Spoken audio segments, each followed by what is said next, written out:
Hey guys and welcome back to my channel. This is part 5 of What If Naruto was in RWBY. Before we begin, don't forget to like, share and subscribe, and also go and support the author, link in description. What's that? An earthquake? One student asked, his voice trembling like the vibrations he felt beneath his feet. No, I don't think so. Could it be that he comes from the combat class? Replied another, his gaze fixed on the building from which the sounds seemed to emanate. What's going on there? Is there a team facing each other? Curiosity mingled with concern in the words of a young student. It's quite possible, nodded his companion. The sounds are too intense to be just training. The students of Beacon Academy congregated in small groups, murmuring among themselves as the faint vibrations turned into more noticeable jolts. The rumblings resounded with the force of war drums, and all agreed that the origin was the kind of combat. Suddenly, as if they were fragile panes of glass in the fury of a gale, the windows shattered into 1,000 pieces. The students outside the combat class instinctively recoiled, shielding their faces with their arms, as fear crept into their eyes. Something powerful was happening within, something that surpassed the limits of a simple practice. Hell, Miss Goodwitch must step in, this battle is getting out of hand. One student exclaimed, his voice barely audible over the chaos that was ensuing. Yes, but which teams will be fighting? Asked another, trying to peer through the dust and debris that now hung in the air. Moments before the chaos, the class was watching John. His transformation was stunning, oscillating between the brutality of a nightmare demon and a cool aura of mystery, depending on the eye of the beholder. Excellent, John, Neon shouted, aware that General Ironwood's scolding would be severe, but the battle deserved every second of reprimand. Naruto, don't be intimidated by his appearance, Nora encouraged her leader, it sure is just a trick to intimidate. Overcome. Flint, less enthusiastic about the conflict, cried out for authority. Miss Goodwitch, stop this battle. School is almost over. The smile of the fox, Kurama, was wide and genuine, admiring John's dexterity in mastering such a complex technique in a short time. He's awesome, this guy is special in so many ways.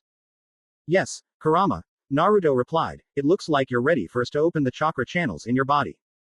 With the body training he's done, it would be more than enough, Kurama reflected, but you're too excited, Naruto. Of course I am, exclaimed Naruto, it's been a long time since I've faced such a challenge. I've always wanted to fight someone like Rock Lee, and John is the closest thing to that. I won't hold back. I suggest you hold back a bit, Kurama advised, we both know that right now, you're infinitely superior to John. Yes, but I'll allow myself some liberties, Naruto said, preparing for battle. His blood flowed in anticipation of combat. The tension in the room was palpable, as if the very atmosphere vibrated with the energy of the fighters. The students, torn between worry and excitement, exchanged glances laden with unanswered questions.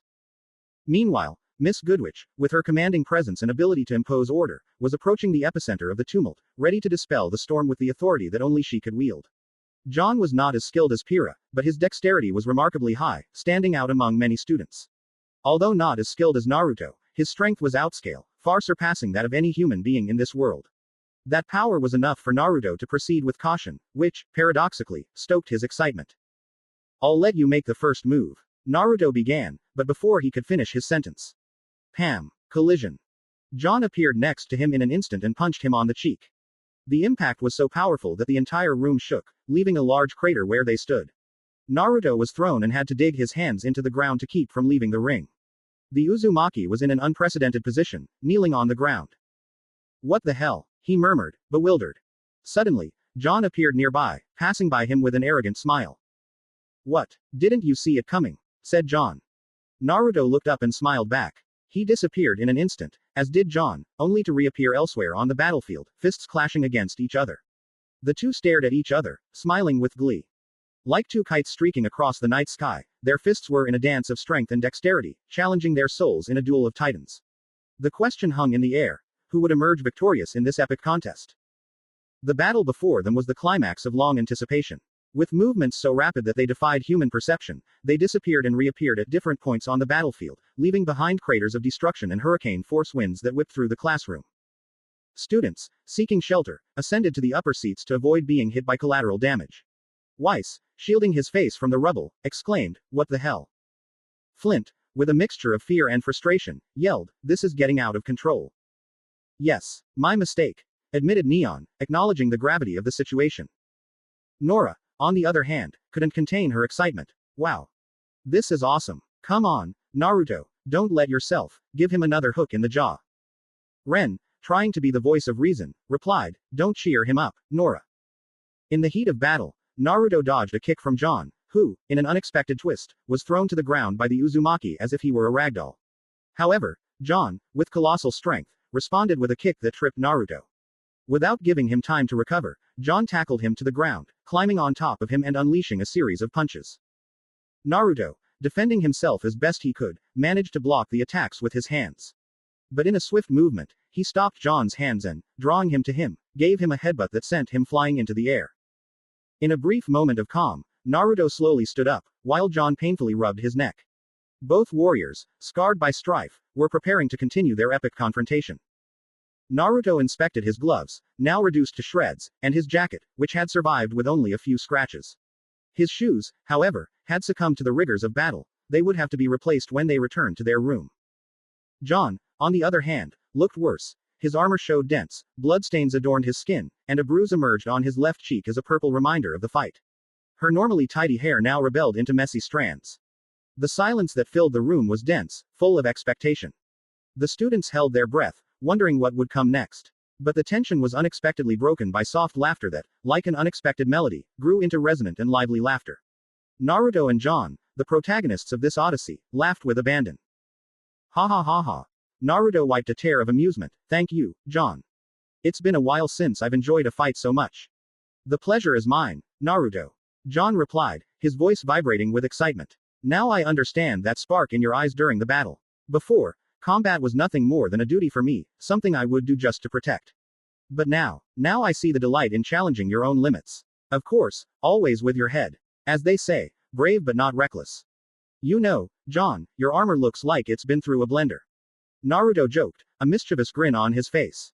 And your shoes, replied John with a laugh, seem to have been the victims of a mad dog. Well, at least now I have a perfect excuse to go shopping, Naruto said with a knowing wink, hinting at an adventure on the commercial horizon. Do you have any trending fashion recommendations? Just one.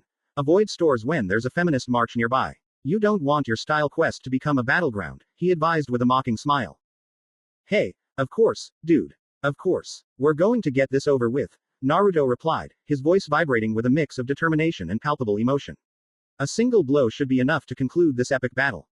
Exactly. I wouldn't expect anything less from you, exclaimed John, her voice echoing enthusiastically.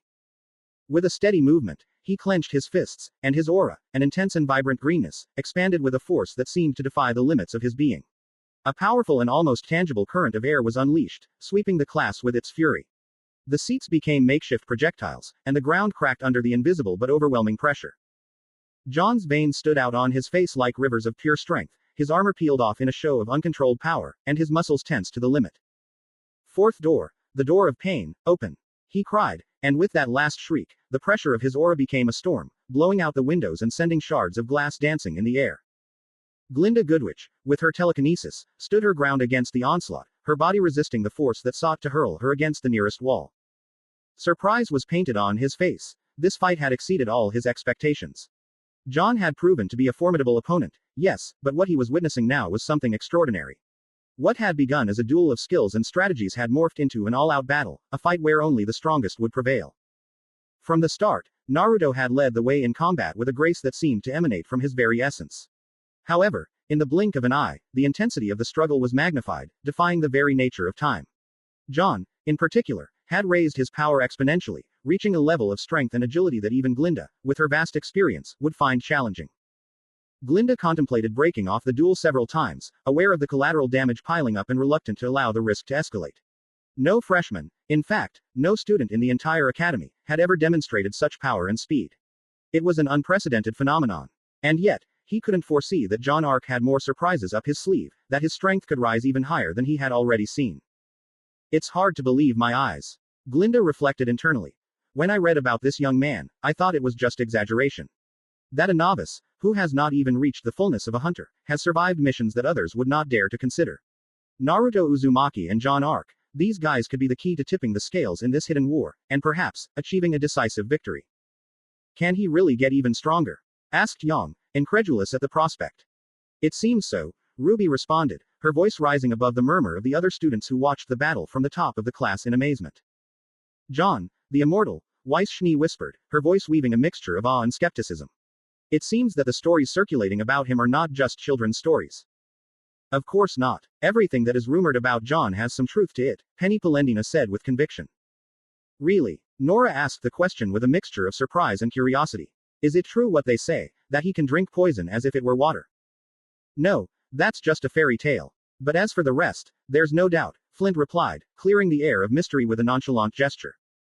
The inner doors. Interesting. How many are there in total? Pyrrha inquired, her interest clearly piqued. There are 7 in all, Neon proclaimed with an air of knowledge. 7. The surprise resounded in a unison chorus among those present. That's right, though for now he only dominates up to the 4th. It better be that way. I don't even want to think about the consequences if I were to control the others, Neon warned, his tone carrying an echo of genuine concern. Naruto. Pyrrha's voice was tinged with anxiety, aware that the confrontation had escalated to an unprecedented level of danger. Interesting, isn't it? I still wonder why we made you believe that there were only 7 internal doors, Kurama mused aloud, a mischievous smile creeping into his words. Because I'm pretty sure John wouldn't hesitate to open the 8th door if he knew of its existence. And that's something I'd rather avoid for now, Naruto replied, his voice charged with a wisdom that stretched beyond his years. With this next move, it's all over, Naruto. John was braced, his posture that of a warrior ready for the final blow. Perfect, Naruto exclaimed, his excitement palpable in the air. This matchup will be legendary in more ways than one. In an instant, John lunged towards Naruto with devastating force, and everything behind him was reduced to rubble. The wall that had served as the backdrop to their battle was gone, and students watching from outside the classroom gasped at the scale of the destruction. The action unfolded at breakneck speed. Naruto Uzumaki replicated John's move, extending his fist with the intention of delivering a blow that would echo through the annals of history. Pin pin pin. They were about to collide, but the sound of the bell stopped them in their tracks, just inches from impact. The shock wave from the pressure of their auras was enough to create a crater in the place where they were. Glinda protected herself as best she could, but she couldn't stop some debris from reaching her, and several students were thrown out of the classroom. With a sigh that denoted both relief and resignation, the assistant principal announced, "Well, class is over. We declared a technical draw." Damn, Naruto couldn't hide his disappointment. He had come so close to sealing victory. Yes, John didn't miss an opportunity to provoke. That bell saved you from certain defeat, Naruto. Oh, please keep dreaming, Naruto replied with a mischievous smile, just as John Arc collapsed to the ground, a wince distorting his face.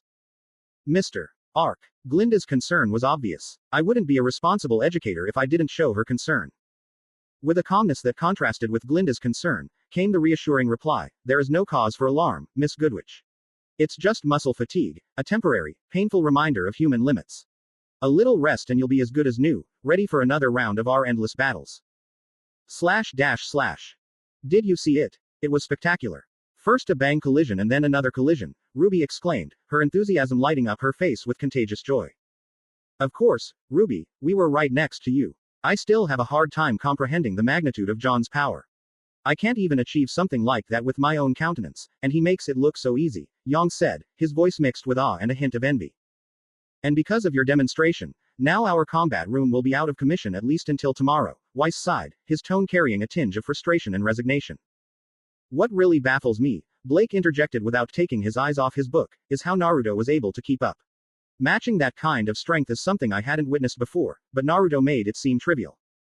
Exactly, Ruby nodded, her smile reflecting a mixture of admiration and pride. Naruto is extraordinary, always has been. There's nothing he can't do. Yang, placing his hands behind his head with a nonchalant smile, said, I wonder if John would be willing to teach me that technique if I asked him nicely. Not in your dreams, Weiss replied, his disapproval was evident. I can't imagine you, with your impulsive attitude, handling a technique of such caliber. It would be a disastrous combination. Oh, come on, don't be so dramatic, Ruby interjected, defending her sister in a playful tone. She knew Yang's character better than anyone and knew that her elder sister was just being herself. Soon, the three were embroiled in a lively argument, one that showed no signs of real conflict, but rather of brotherly amusement, though Blake watched them with a mixture of disbelief and annoyance. It's incomprehensible, Blake mused silently. How can they remain so calm after what happened? That masked man is a tangible threat, why do they persist in this carefree attitude? The technique of the 5-point stamp. There's a link between that mysterious individual and Naruto, but I can't figure it out. Naruto is too enigmatic to reveal the secrets of his past, but one thing I'm sure of, he's not the masked man. For a long time I harbored this suspicion, but now I see that it is impossible. Naruto's ability to manipulate his aura at will is one thing, but the masked man has demonstrated capabilities that go beyond what any hunter should be able to do. Control fire, seal in the aura, create clones. And that ominous presence, that aura of death that seems to bend the will of those who confront it. Blake wrapped herself in an instinctive embrace, as if the shadow of that memory still haunted her. For a time that seemed eternal, he had watched over Naruto with hawk eyes. As he wandered around Vale, she followed him furtively, looking for any clues that would link him to the enigmatic masked man. However, his efforts only revealed a void and certain uncomfortable truths that he would prefer to keep secret. Imagine discovering that your friend is constantly surrounded by mature women, whose ages might rival that of a mother, and that they shamelessly invite him to engage in innocent activities. There's nothing wrong with that, of course. Going to see a football game, being feted in restaurants, receiving expensive gifts, now he understood the origin of Naruto's extravagances. Suspicions led her down a path of discovery about her friend that, frankly, she would have preferred not to travel. Although, to be fair, it's not like Blake would have found much anyway. Because, even if she didn't know it, Naruto was already aware of her stealth. Bewildered by his motives, he chose to allow her to follow him without confrontation. Lost in her musings, Blake was abruptly roused from her reverie by a familiar voice. It was Sun Wukong, the ape-like fawn, with a smile that lit up his golden face. Hello, Blake, how are you? He asked with an enthusiasm that overflowed his being. I'm good, she replied, her voice as dry as autumn leaves. You see, I've heard about this dance and I know it may seem silly, but... But what? Interrupted Blake with a firmness that cut through the air like a sword. I was wondering if maybe, you and I could go to that dance together. Blake's gaze hardened, as if hewn in stone, and in a voice that brooked no reply, he said, I have no time for such frivolity. And with those words, she walked away, leaving behind Sun's pained look and the confusion of her companions. The situation was getting complicated. Since the battle against the masked man, Blake had fallen into an abyss of isolation, and his well-being hung by a thinning thread. What about you? The tension in the room was palpable, like a thick haze hanging over the RWBY team.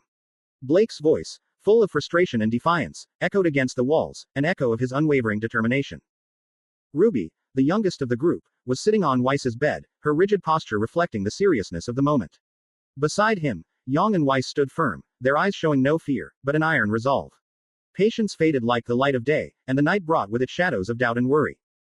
We want you to go to the dance. RWBY's voice was barely a whisper, but her request hung in the air, heavy and meaningful. Blake's response was a look that might have cut diamond, and RWBY shrank like a flower in the intense heat of the sun. I'm not going to that stupid dance, Blake retorted, his arms folded in front of her like a shield, his defiant stance a barrier as real as the walls around them. Blake, we're worried about you. This investigation is consuming you, Yang said, his voice tinged with anxiety. Weiss chimed in, his tone was stern, but his blue eyes shone with genuine concern. You can't sleep, you barely eat, and, to be frank, your grades have suffered. Weiss listed the facts with surgical precision, but her concern was crystal clear. Do you think I care about grades? Blake interrupted, his voice a whiplash, sharp and cold. We're trying to help you, RWBY began, but Blake cut her off with a speed that left the air shaking. If you really want to help me, then dive into the investigation with me. You shouldn't be so cruel to your teammates, they're just trying to help you. The atmosphere in the room had become icy, as if a winter breeze had entered uninvited. Blake's voice, laden with unspoken pain, faded into thin air, leaving a silence that weighed heavily on everyone's shoulders. Surprise came over them, their bodies motionless like statues as their eyes stared at the window. The silhouette silhouetted against the glare of the moon seemed to belong to another world, one full of secrets and whispers in the darkness. The figure moved forward, its presence like that of a ghost, and its eyes swept the room with a curiosity that bordered on the invasive. So this is your room, a pretty picturesque place, he remarked, his voice soft but carrying an edge that couldn't be ignored. Blake, his heart pounding, barely managed to articulate the words. How is your presence here possible? Disbelief tinged every syllable, a mixture of awe and awe. Actually, it was child's play, the figure replied with a smile in his voice, pointing at Weiss with a nonchalant gesture. Your friend's fame is a torch in the night. Following its trail is like following the course of a mighty river. And you, dear Blake, are no less well known on this chessboard we call the world. The figure fixed its gaze on Blake, and in his eyes was a glint of recognition and understanding. How have you been?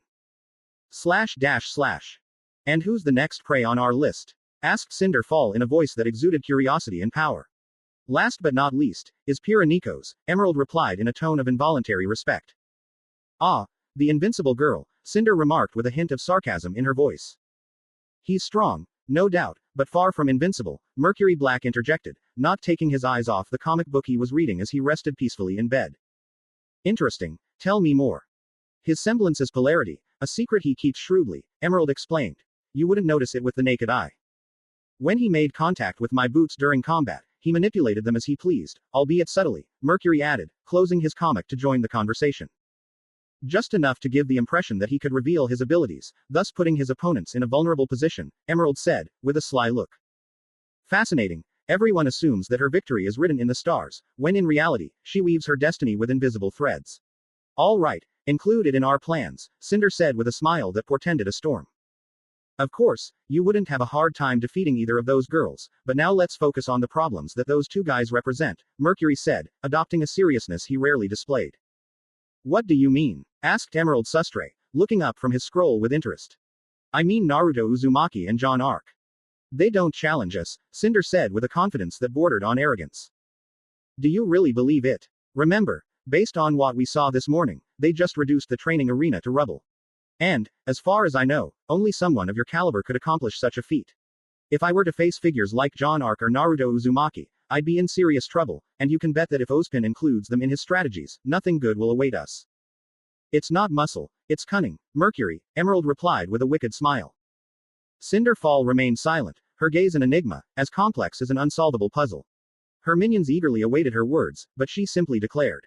There's no reason to worry about those two. If they don't cross our path, there's no need to intrude. This revelation perplexed Mercury, as he knew the ruthless nature of Cinder, who would not hesitate to eliminate anyone who got in his way, regardless of whether they were in his way or not. If those two posed a threat, or even a potential threat, she wouldn't hesitate to annihilate them. However, with them, he surprisingly decided that he wouldn't hurt them. Touch, touch, touch. Who could it be at this hour? We don't expect visitors. Have you asked for anything, Mercury? Asked Emerald. He raised his hands in a gesture of innocence. I assure you, I haven't asked for anything. Then what mystery awaits us behind the door? Asked Emerald as he made his way toward it. When he opened it, he was very surprised. In front of her stood the masked man, known as Sasake. Hello, how's it going, guys? I hope I don't interrupt anything important. Without wasting a second, Emerald grabbed him by his robe and dragged him inside forcefully. She closed the door behind her and pushed him against the nearest wall. Oh, Miss Sustre, your impetuosity is as surprising as it is unexpected. Shouldn't we enjoy the courtship dance before we rush to the end? Said Sasake with a mocking smile, as he adjusted his mask with a theatrical gesture. Enough nonsense, exclaimed Emerald, his voice a cocktail of irritation and disdain.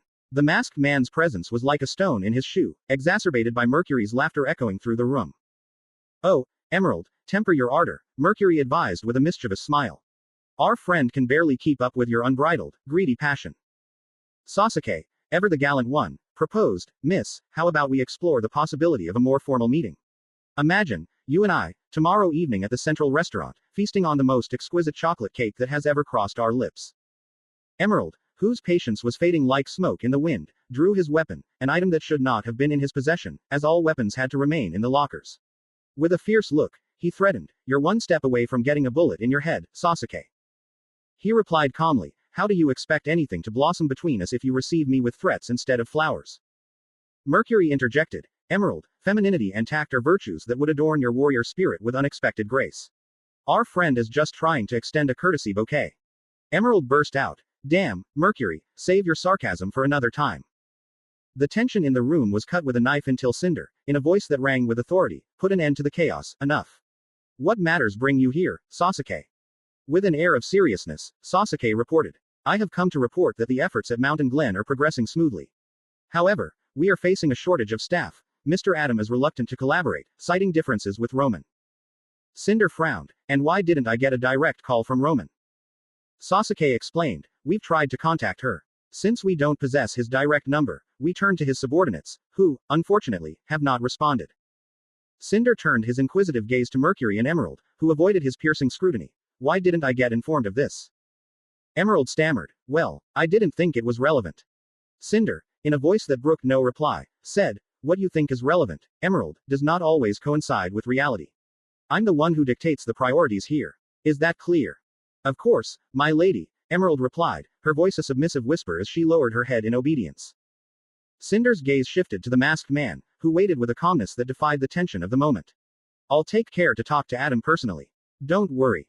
As you wish, the masked man said with a casual shrug, as his eyes swept across the room. Awesome. That's how it's like to live in Beacon, huh? Cinder watched him closely. Despite having studied it for a long time, the masked man remained an enigma. He possessed exceptional ability, that was indisputable, but beyond that, he was a closed book. There were no clues as to his true desires or intentions. He was immune to manipulation, a man of power who, unlike the others, only took specific orders. He refused to serve her directly, and his apparent lack of personal ambition gave him a natural resistance to power gains. How did you get in here? Asked Cinder, his tone a mixture of curiosity and caution. It's really quite simple, replied the masked man, turning to face her with a piercing gaze.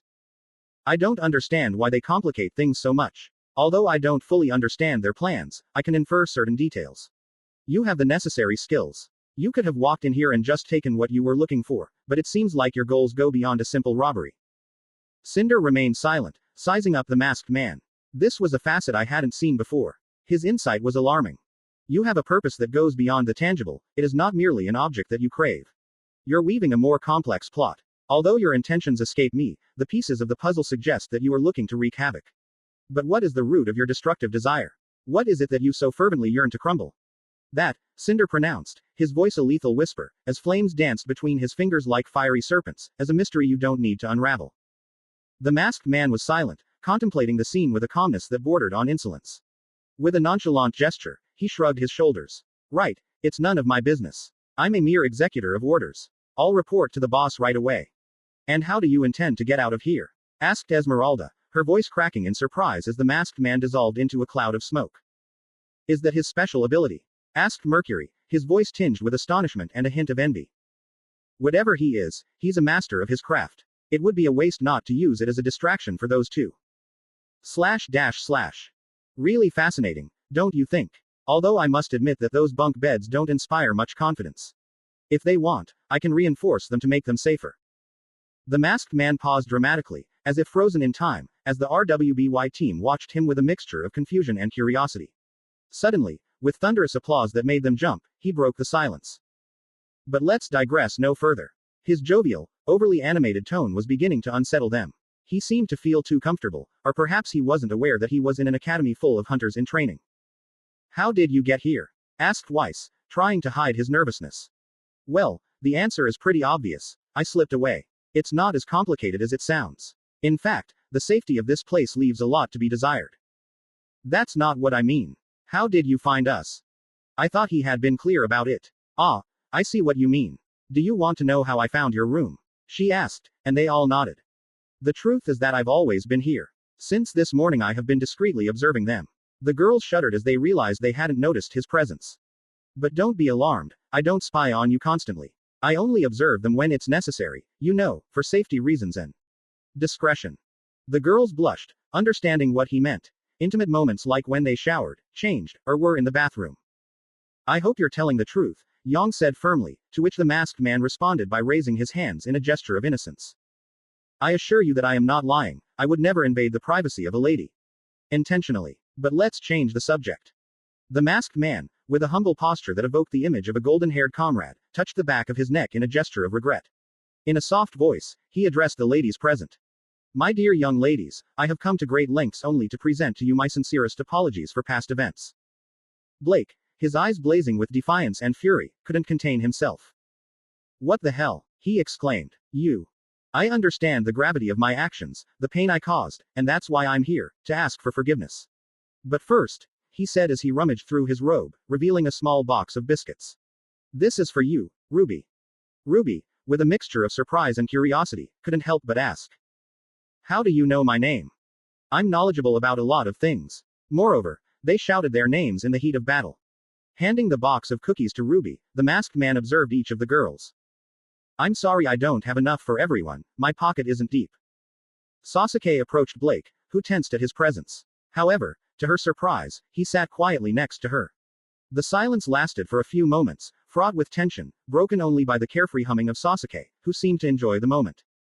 As I mentioned before, my intention is to apologize. You must understand that I was only doing my duty and the last thing I want is to harbor a grudge between us. Weiss, trying to hide his uneasiness under a mask of bravery, questioned the masked man. What are you looking for here?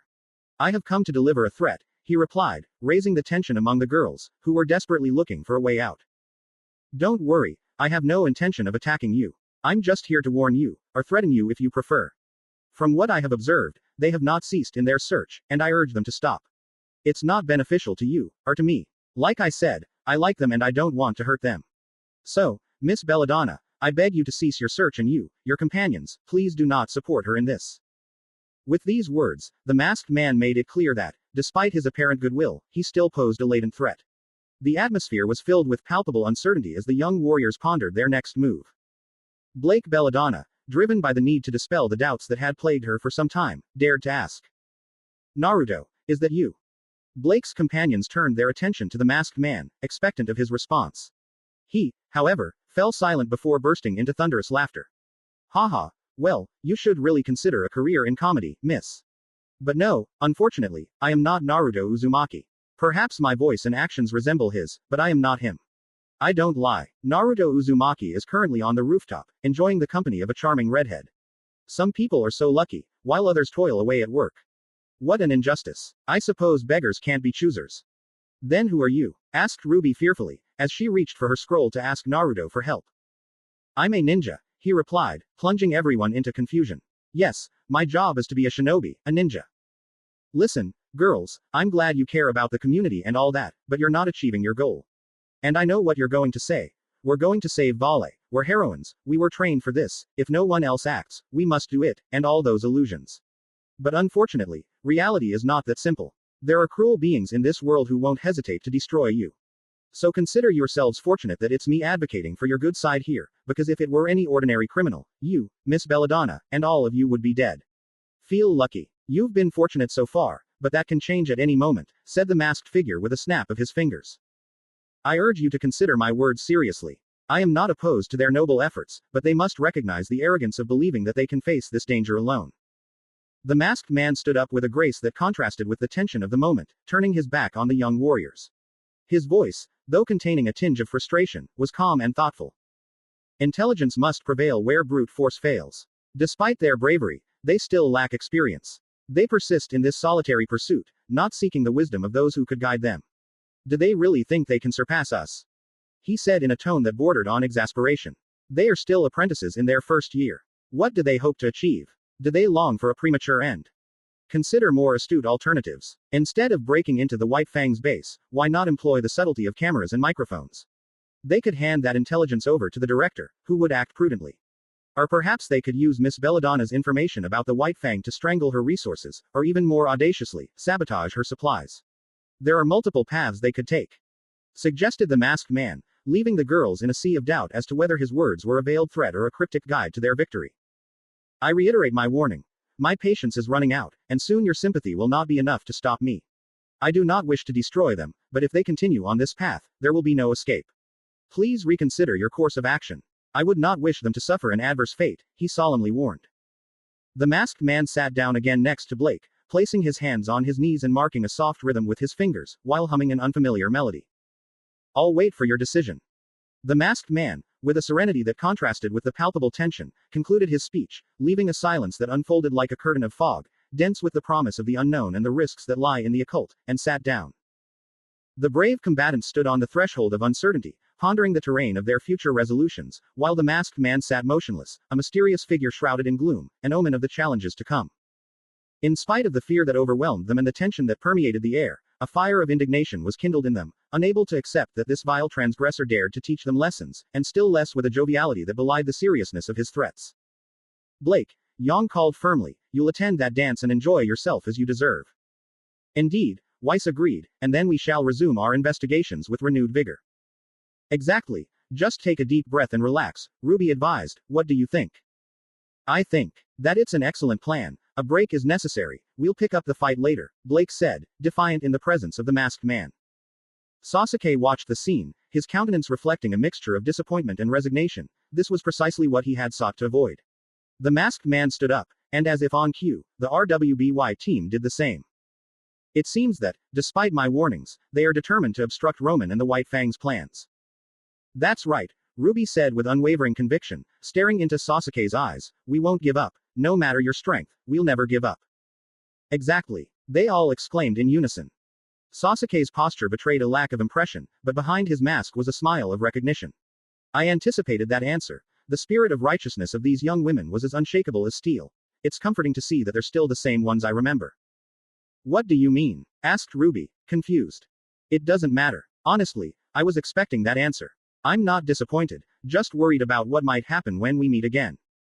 The masked man stretched out his hand and stroked Ruby Rose's head with unexpected tenderness. Continue on this path, but know that the next time we meet, I will not be so lenient. You have to improve your threats, buddy, Yang said with a sly smile.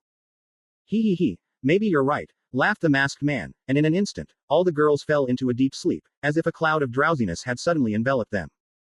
// Dawn light filtered through the curtains, tinting the room with golden hues. RWBY, it's time to wake up. With a sleepy murmur, RWBY pleaded. Just 5 more minutes. Classes don't wait. The insistence in Yang's voice was inescapable. RWBY jumped up, confused and disoriented. What happened? Yang, with a puzzled expression, shared his perplexity. It's a mystery. We all woke up sprawled across the floor, as if the beds were a distant memory. Weiss chimed in, his voice tinged with uncertainty. The last thing I remember is our conversation with Blake, and then. A void. It's like a fragment of time has been erased. Blake, who had been the focus of the previous concern, seemed rejuvenated and serene. Yes, it seems that a good night's sleep was just what I needed. I'm sorry if I've been a burden lately. I appreciate your patience and support. Yang, with a warm smile, inquired curiously. What's changed? All of a sudden, you feel closer and more open. Blake replied with a soft smile, a new clarity in his gaze. Maybe it was the break, or maybe now I see more clearly that they just wanted to help me. And I was building walls between us. Thank you for being there. I promise to be more understanding and more present. RWBY, with a gesture of affection, placed her hand on Blake's shoulder. That's all we hoped for, he said with a smile that spoke of the deep connection between them. // I hope that the whole organization of the dance goes smoothly, he said with a mixture of hope and anxiety. Of course, Weiss replied with a smile that radiated confidence, there's no reason to worry. You're amazing, Weiss. Your ability to handle so many aspects is impressive. I knew leaving you in charge was the right decision. You possess an innate knowledge for these events, and it was a relief when you accepted my request for help. Thank you, he said with genuine gratitude. It's nothing, Weiss murmured, looking away, her cheeks tinged with a soft blush from Naruto Uzumaki's praise. You really are an exceptional organizer. It's fortunate that you're here, and even more so that you're accompanied by Yang. Without her, this dance would be lifeless, he said with a knowing smile. Hey, exclaimed Weiss, feeling slightly aggrieved. I'm sorry, Weiss, I have to be honest. Your planning is impeccable, but sometimes it's too rigid. Yang brings that much needed spark of spontaneity and freedom. Together they form a perfect team, they balance each other, he explained sincerely. Don't you mean they counteract each other? Ren interjected curiously. Ha, how resourceful you are, friend Ren. I would never say something like that, Naruto replied with a nervous look. He had shared many confidences with his friends, but those words would remain only between him and his team. So, I guess you already have a partner for the dance, don't you, Naruto? Asked John with interest. Actually, I've decided not to attend the event. What? They all exclaimed in surprise. And why not? Asked Weiss, almost demanding an answer. Well, I don't have a partner, and to be honest, I don't know how to dance. That's it, Naruto said, downplaying the situation. Come on, Naruto. There's no reason to worry. I don't have a partner either and I still plan to go, Cardin said in an encouraging tone. Yes, but you're alone because you rejected the interested ones, Naruto said with a mocking smile. It was just an invitation, Naruto. It's not a big deal, Cardin defended himself. Of course. I bet you wished it was her, didn't you? Hinted Naruto mischievously. What are you talking about? Asked Cardin, confused. Oh, it looks like the bunny has left her burrow. Is that why you're melancholy, for not seeing her again? Continued Naruto, provoking his friend. What are you talking about? Exclaimed Cardin, his face now completely flushed. Come on, you can't hide it from me. I'm an expert on these things. So when did this curious relationship begin? It sounds like something out of a movie, Naruto said, ratcheting up the tension. Enough is enough, Naruto. Please, Cardin pleaded, visibly embarrassed. Who are they talking about? Asked Nora, unable to contain her curiosity. Naruto decided to put an end to his antics, at least in appearance. With a sincere smile, he said, jokes aside, I'm really happy for you, friend. Nora's curiosity knew no bounds, and in a voice that betrayed her impatience, she asked, really? Who are they talking about? Naruto, with a more serious and thoughtful tone, shared, you still have a long road ahead of you, and tell me, have you had a chance to talk to your mother and father yet?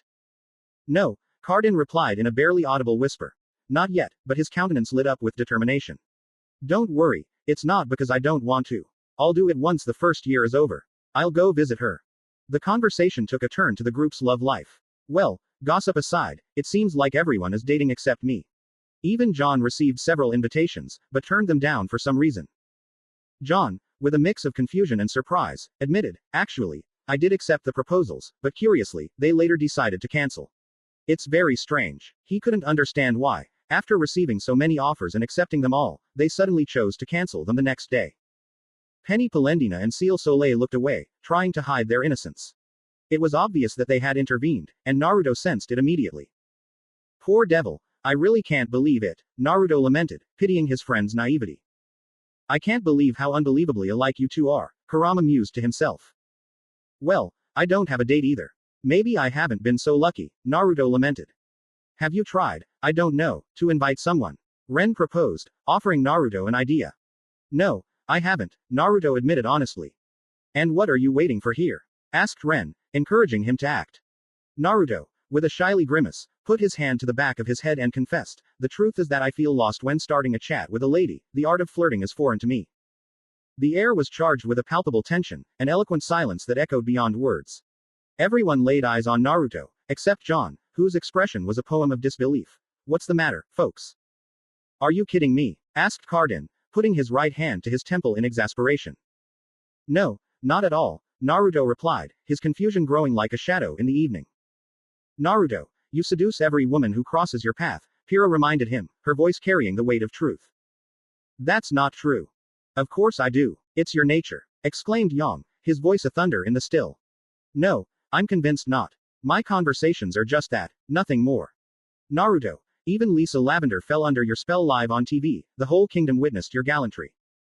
Blake smiled half mockingly and half incredulously at Naruto's absurd denial. It was nothing more than sincere praise, nothing that could be considered flirtatious. Suppose they're right, and I unintentionally charm every woman who crosses my path, Naruto said, throwing up his hands in a theatrical gesture. Then you should notice that it has no effect, that I don't possess such an ability. Oh, but you do, interrupted Thrush, his face a picture of irritation, aware that Naruto was doing it with an enviable naturalness, without even realizing it. Prue, Naruto sneered. Come on, really, then why am I here, alone and alone? Maybe it's because. Ren began, his gaze lost in Pyrrha. Perhaps it is the whims of fate, but I am sure that if you invite a lady to the ball, she will not hesitate to accept. Really? Is it that simple? Asked Naruto with a mixture of disbelief and astonishment. I can't imagine having such power. That would be extraordinary. But how should you do it? Do I compliment him? Do I serenade him? His eyes sought advice from his friends. Ren put his hands to his face, hiding a smile. Just be yourself, he's still the buffoon we all know. But who do I invite? Murmured Naruto, more to himself than to the others. I can't ask you, everyone has a partner, except Cardin and John, of course. And well, my heart belongs to the ladies, so the gentlemen are left out of the equation.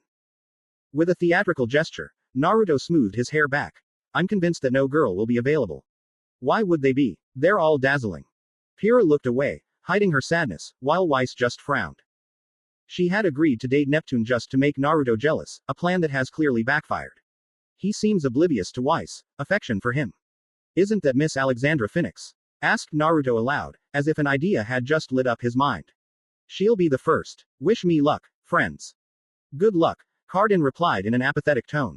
It's not like you need it. Naruto approached Alexandra with a determined step. She was a young woman of average height, her head barely reaching Naruto's chest. He sported straight blonde hair, glasses that framed his lively green eyes, and wore a smart brown jacket over black pants. Good afternoon, Miss Phoenix. How's it going? Greeted Naruto with a hearty smile. Hello, Naruto. I am fine, thank you. Alexandra asked in a soft voice, her fingers fiddling with a strand of hair falling over her face. His eyes drifted to the ground, a shadow of nervousness crossing his expression. Naruto studied her silently, his smile was warm and sincere. Despite his calm appearance, a whirlwind of thoughts and emotions stirred within him, debating the next step to take. Realizing that they were alone and near a wall, Naruto decided to emulate a scene he had seen in countless anime. With a smooth but firm movement, he guided Alexandra to the wall, placing his hand just above her head. Naruto's height allowed him to look down on her, and Alexandra, feeling trapped under his intense gaze, blushed up to her ears. Miss Phoenix, I know you must be tired of hearing this, but your eyes. They're just lovely, he said in a low, emotional voice. Ren, watching the scene from a distance, put a hand to his forehead, exasperated by his leader's theatrics. That's gold, write it down, exclaimed John, encouraging Flint to take note of the moment. Miss Phoenix, overwhelmed by the situation, lowered her head, trying to hide the blush that tinged her cheeks. But Naruto gently lifted his chin with his free hand, forcing it to meet his gaze. Please don't look away, he whispered. There are few occasions when I have the privilege of admiring them.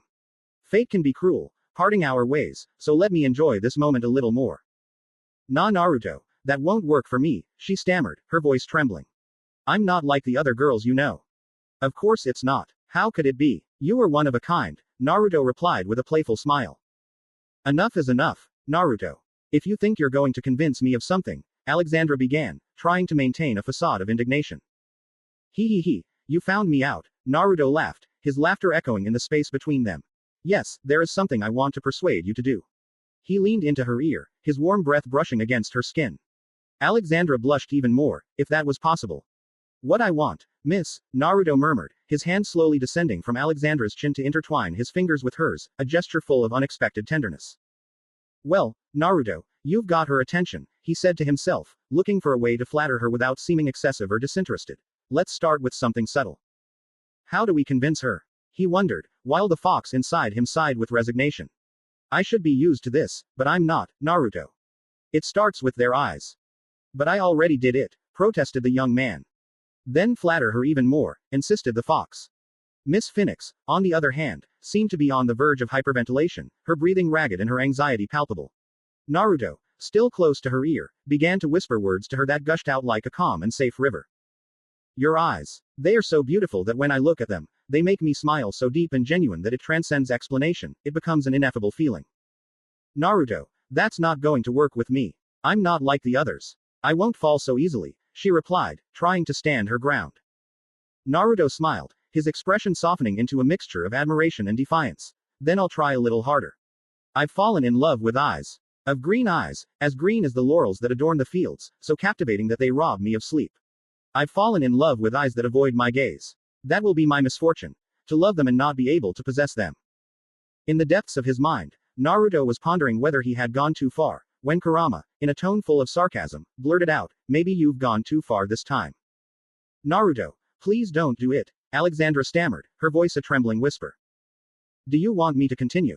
Asked Naruto, his question hanging in the air like a promise. No, I implore you not. Then shall I stop here? His voice was soft, but firm. No, don't stop. Alexandra's response was a contradictory murmur.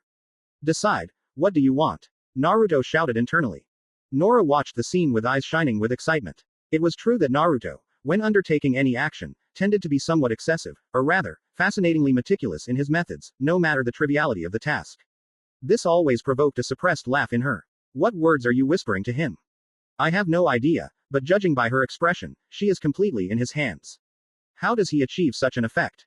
Dove tossed the question into the air, genuinely perplexed. Is he aware of his own magnetism, or is it something innate in him? Flint was also amazed. Naruto's ability to maneuver situations was truly impressive. How come he always gets what he wants? Ren heaved a sigh and continued with his meal, indifferent to the unfolding drama. To him, it was a common sight, whether intentional or not. Naruto possesses a natural charm. It sucks. Surprise was drawn on everyone's faces. No one expected Ren to let go of a curse, let alone at the time. Even the teachers, with their sharp gaze and experience, couldn't help but be captivated by his charm. He's the favorite, the darling of the class, the one who, with a smile or a well-timed gesture, always finds a way to bend the rules in his favor. Ren, with a sigh of frustration, shared his thoughts, and although his words resounded with a shocked tone, they also brought a strange sense of relief among those present. Naruto, with a calmness that defied the storm of emotions around him, fixed his gaze on Miss Alexandra's eyes. For a few moments that seemed eternal, silence took over the space between them. She, consumed by the anxiety of anticipating his words, and he, immersed in a sea of calculations and strategies, but it was then that he noticed something small but significant. A vestige of food adorned Miss Alexandra's lip. He imagined his embarrassment if anyone else noticed it and decided, with a gesture as bold as it was tender, to wipe it with his thumb.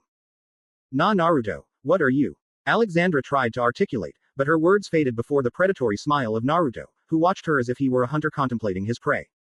"How careless you are, miss. You should exercise more caution around you, or else someone like me might take advantage of your carelessness." His words, loaded with double meaning and unexpected audacity, took her breath away. In an instant, impure and forbidden thoughts flooded his mind, scenes that had no place in the halls of an educational institution. The overwhelming mixture of excitement and confusion was too much for her, and with a barely audible sigh, she vanished into Naruto's arms.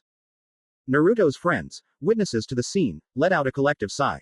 It wasn't the first time they'd witnessed such an outcome, so the surprise was minimal. Some, however, could not hide their astonishment. "Well, at least Naruto has the decency to take her to the infirmary," John remarked with a mixture of admiration and reproach. //. Wow, that was a total disaster. I shouldn't have listened to your advice, Ren. Okay, do any of you have a helpful suggestion? Please, something that actually works. Naruto looked around, waiting for an answer, but found only puzzled looks. His friends looked at him as if he were an otherworldly being, unable to comprehend his dilemma. "Wait a minute," Cardin interjected with a smirk. "You say you don't know how to flirt, but I assure you that you do it constantly, especially with them." With a gesture, he gestured towards the RWBY team, Pira and Nora. Naruto replied with a mischievous, almost diabolical smile. "More than flirting, I'd say I enjoy teasing them. I'm fascinated to see their reactions. But there's a big difference between that and flirting. As you've seen, I'm not exactly an expert in the art of seduction. I need a new strategy. Otherwise, I'll end up alone. It seems that I am not to the liking of the ladies." "Enough of the jokes, Naruto," exclaimed Sky, clearly frustrated. "What's wrong with you?" "Naruto," Yan called out to him with an inquisitive look. "I think you're fully aware of your actions, only you prefer to play the clueless. So, be honest, do you really have no idea what you're doing?" "No, I swear," Naruto said sincerely. "This time I wasn't pretending." He was genuinely confused by the words of his friends. "When I lived in my village, I was never particularly popular. If I was trying to get a girl's attention, well, they just ignored me. I guess some things never change." He sighed deeply. Understanding was reflected on the faces of his friends. Naruto had never had good experiences with women in his youth, so he assumed that people didn't like him. "Naruto," Pira sighed with an expression of empathy. "I think you're misinterpreting the situation." "Exactly, and spectacularly. You have a reputation for being a womanizer," Ren added with a wry smile. Wow, wow, exclaimed Naruto, genuinely surprised. "What are you talking about, folks?" "Watch, Naruto," Blake began, closing his book with a sigh and directing a piercing glance at him. "You must be well aware of the murmurs that follow you like shadows." "What are they whispering about me?" asked Naruto, a spark of interest flashing in his eyes. "Oh, tongues are generous in their praises. The wisest of students, the undisputed champion of the fighting class, the swiftest, the mightiest, the favorite of teachers," Blake recited, enumerating each title with a wave of his hand. "Unbelievable. I really am exceptional," Naruto boasted, a playful smile poking across his lips. "There are, however, less flattering murmurs that are also woven into your story," Blake continued, his tone turning serious. "They say you're a seducer, an inveterate night owl, and secrets are whispered in the gloom of your room, regardless of the presence of your companions," he concluded with an inquisitive look. "Can you be a little clearer? That you uses your room to attract women and have sex with them even when your team is there." "That was too clear. Is that really what they think of me?" exclaimed Naruto, his genuine surprise. "That's right," Ren interjected, his voice a haven of calm. "Many stories are woven, all of them born from the fertile imaginations of others. For a long time, even I thought that the fame of a conqueror was your truth, but now, looking at you, I see that you are nothing but a carefree soul." "Careless about what?" asked Naruto, his curiosity piqued. "Let it be, it's nothing," Ren averted, avoiding his gaze. "That's impossible. I've never had a girlfriend," Naruto said firmly. "Don't fool us, Naruto," Nora interjected, her smirk lighting up her face. "What about the young lady you were arguing with the other time?" Well, a girlfriend," Naruto stammered, the word weighing him down like a stone. The misunderstanding about the bride was a knot he had tried to undo, but perhaps it was better to leave things as they were. "She doesn't count, okay. Now I understand a lot of things. But how did we get here? I assure you, Naruto, that my perplexity equals yours to the blindness of your perception," Ren replied, his countenance as serene as the calm lake. Naruto frowned, a shadow of irritation crossing his face. He had not foreseen that his reputation would take such a distant turn from his intentions. Yes, it was true that he was hailed as an exemplary and efficient student, but this gossip. These were thorns in Naruto Uzumaki's side. It seems that those who weave these tales about me are merely envious. Do they want to provoke me? Very well, if you think I'm an incorrigible Don Juan, I'll show you what you can expect. John, do you have your guitar handy? I always carry it with me, replied the blonde man, materializing a guitar out of thin air. Then there's no time to lose in finding a company for tonight. And what's the plan? Asked John curiously. To conquer hearts, those fools who have spread rumors have awakened a monster that they will not know how to appease. With that resolution, they both got up and headed for the door. Shouldn't we stop them? Asked RWBY, her voice barely a whisper. Leave them, Ren said calmly. He's just a little upset, that's all. It will calm down, or so I hope, he said, though concern was evident in his tone. If you want to be with him, you just have to tell him, Nora murmured to the redhead.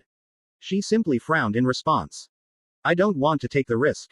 It's very likely that he'll reject me and I'm not willing to risk our friendship for something so uncertain. Nora sighed and shook her head, her expression reflecting her regret. // With the last load in place, Sasake wiped his hands and sighed heavily. Why the hell isn't anyone giving me a hand? Oh right, Adam Taurus. It seems that Mr. Adam didn't like my suggestion. Looking around, Sasake noticed that there was still a lot to be done. Well, I still need to move those explosives. Damn, suddenly, a figure approached one of the devices and carefully lifted it. He was a member of the White Fang. What do you think you're doing? Asked Sasake, with a mixture of surprise and relief. Sir, I have come to help you, replied the man with a gentle smile. Sasake shook his head. No, you shouldn't. You'll get in trouble. Adam said I had to do it. The man winked at him. He doesn't have to know. Sasake frowned, doubtful. Are you sure? Absolutely. In fact, there are more people coming to help. Sasake turned to see a group of 30 people approaching, each determined to offer their support. Friends, Sasake began, his voice trembling with feigned emotion, thank you. I owe them a beer. No need, replied one of them, you have been very supportive, and so they set to work. As they worked, Sasake pondered. This is going better than expected. Although I don't know all the details of that woman's plan, it won't interfere with mine. I just need a little more time and the White Fang will be mine. Sasake had no real affection for these people, his kindness was a facade for his own ends. He couldn't just overthrow Adam, he needed to earn the trust and absolute loyalty of the group in order to achieve his goals. First, he had to sow discord. I don't understand why Mr. Adam assigned this to him alone, commented another member of the White Fang. Sasake smiled with a heavy dose of sarcasm. Well, it seems my comment about the work environment didn't sit well with Mr. Adam. He's a man, let's say, short-tempered. But are you truly willing to endure this treatment? Do you find pleasure in pain? The White Fang member let out a bitter laugh. No, of course not. Although, with my wife maybe it's another story, he said with a smile. Adam is the leader of this faction, and his word is law here. We don't have a choice. Then you're afraid of him. Sasake intuited, watching the man's downcast gaze. That's right, the member admitted with a sigh of resignation. The slightest disobedience, and it does not tolerate insubordination. Sasake placed a comforting hand on the man's shoulder. Don't worry, buddy. Maybe Adam has his reasons, although I don't know the paths he has traveled in his life. No, I'm sick of this, I can't take it anymore. The White Fang member's voice cracked, and his eyes filled with palpable despair. I joined them because they treated me badly in other places, but here it's the same. I don't understand why I'm still here. You're here to make a difference, Sasake replied firmly. Stay calm, friend. Change is on the way, and these are the moments that will test your will. I'll be here to support you. The man nodded gratefully. Thank you, Mr. Sasake. And I thank you. They're helping me a lot with this. Let's move on, shall we? The jingle of electronic scroll cut through the tension-laden air, drawing Sasake's gaze to the luminous screen. With a determined gesture, he activated the speaker, and a girl's vibrating voice filled the space, dispersing the gravity of the moment. Open double angle bracket Mr. Sasake. Mr. Sasake. You don't know how much we thank you. Close double angle bracket. Marta, dear, how are you feeling? Did you like what I sent you? Open double angle bracket. It was wonderful. Close double angle bracket. Satisfaction was drawn on Sasake's face as he heard the happiness in the girl's voice. I am very pleased that it was to your liking. I trust everyone is enjoying the giveaways. Tell me, is Kylie nearby? I'd like to talk to her. Open double angle bracket. Yes, here I am, Mr. Sasake. Close double angle bracket. Another voice replied, this time more mature, but equally warm. Excellent. Martha, we'll talk later, okay. Open double angle bracket. Of course. Close double angle bracket. Marta's effusiveness gave way to Kylie's serenity, who took over the conversation. Open double angle bracket Sasake, you really didn't have to send all those things, we are very grateful to you. Close double angle bracket. Nonsense, Kylie. It was the least I could do for you. Open double angle bracket, but it must have been a considerable sum. Close double angle bracket. There's nothing to worry about, Sasake interrupted, his voice echoing with unwavering sincerity. Open double angle bracket, we know, and your help has been more than enough. Close double angle bracket, Kylie insisted, her voice tinged with concern. It will never be enough, Sasake murmured, his voice becoming soft and melancholy. But let's put that aside for now. Has everything arrived in order? Open double angle bracket, yes, everything has arrived. Food, money, clothes, toys. Everything you've sent us is here. Close double angle bracket. I'm glad to hear it, Sasake said, and his happiness was palpable even across the distance. Open double angle bracket, however, this place is still dangerous for children, Kylie expressed, his tone turned gloomy. Don't worry. There are people in charge of their protection. Nothing bad will happen to them. Open double angle bracket, even so, I can't help but worry. But tell me, Sasake, are you okay? Close double angle bracket. There's no reason to worry about me. I'm fine, and I've found good comrades here. I'm not alone, Sasake said, offering comfort through his words. Worry faded in Kylie's voice as she heard Sasake's reassuring words. Open double angle bracket. That's a relief, Sasake-kun. Close double angle bracket, he said, his tone reflecting the newfound calm. Sasake stared at the horizon, thoughtful. I wish I could take them to a safer place, perhaps to other realms, but none seem suitable, maybe menagerie. Kylie frowned slightly. Open double angle bracket, I'm not sure it's the best idea. That place is mostly inhabited by fawns, and we have human children here, myself included. I don't think we'll be well received. Close double angle bracket. I understand, Sasake replied with a sigh. How I wish you were a fawn so I could take you there, where I know you'd be safe. Open double angle bracket, you don't have to worry so much about us. Close double angle bracket, Kylie tried to comfort him. Open double angle bracket, you've already done more than anyone could ever hope for. Close double angle bracket. Sasake interrupted her, his voice steady. What did I promise, Kylie? Open double angle bracket, I know what you promised. Close double angle bracket, she replied softly. I promised they'd be all right, that they'd have all the luxuries the world has to offer. Have I broken my word? Open double angle bracket number, you haven't. Close double angle bracket, Kylie admitted, her voice full of gratitude. Then rest assured, no matter how much you insist that I have done enough, it never will be. I promised, remember. Open double angle bracket, yes, you promised to take care of us. But, close double angle bracket. It doesn't matter what I have to sacrifice, Sasake declared, his voice heavy with determination. That won't change. Kylie nodded, grief evident in her voice. She appreciated Sasake and didn't want him to try harder than he needed to.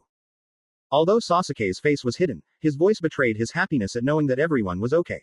I'll see you soon. Say hello to the children on my behalf. I'll go visit you very soon, okay? Open double angle bracket, of course, Sasake-kun. Take care. Close double angle bracket, Kylie said before hanging up. A member of the White Fang approached Sasake curiously. Who were they, Mr. Sasake? Sasake looked at the group that had gathered around him. It's an orphanage I've been helping. That's very noble of you, another member commented, admiration in his voice. Yes, I owe them a lot, Sasake confessed as he grabbed an explosive and began to walk, the group following close behind. I was once seriously wounded, and that orphanage took me in. They healed my wounds, they fed me. I am indebted to them, and the only way to repay their kindness is to help them. The place they are in is dangerous, and I do my best to protect them. Admiration echoed in the White Fang member's words, and the group nodded unanimously, willing to follow Sasake into any challenge that came his way.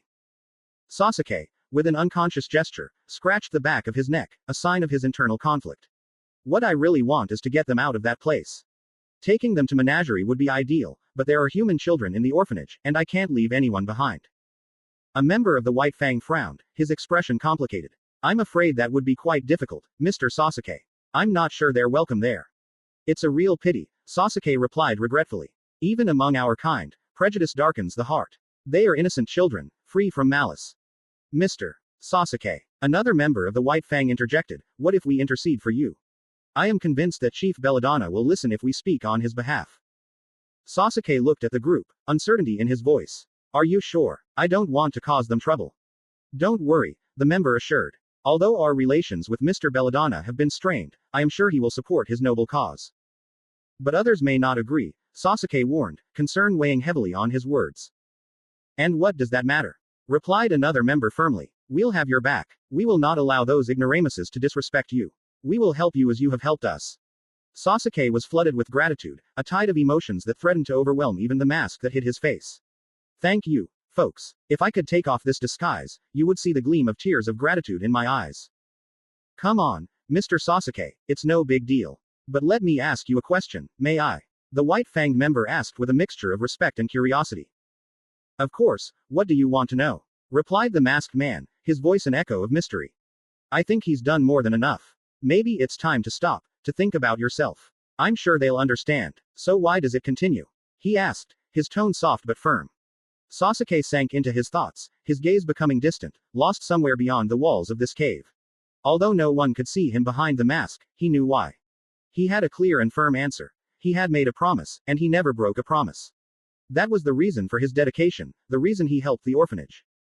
For love, he whispered to himself. What did he say? Asked the member of the White Fang, leaning forward slightly to catch the barely audible words. Memories flooded Sasake's mind like a wave. Moments of fleeting happiness, images of an orphanage full of children whose laughter echoed off the bare walls, the vision of a woman with intense red eyes like shooting stars and hair white as alabaster, who always offered a smile despite adversity, who had helped him when no one else did. Memories of a time when he was happy.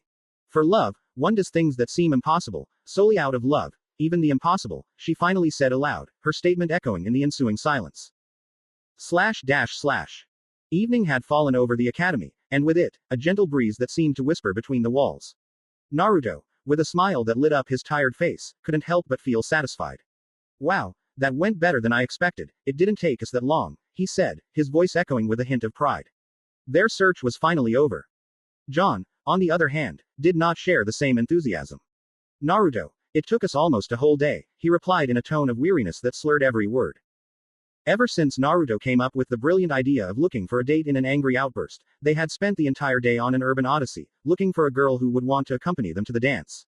They had attempted serenades and romantic gestures, but fear of scrutiny from their friends had paralyzed them, and in the end, they decided to abandon the plan. Despite everything, only Naruto had managed to find a date. John didn't even try. Actually, it seemed like he didn't want any.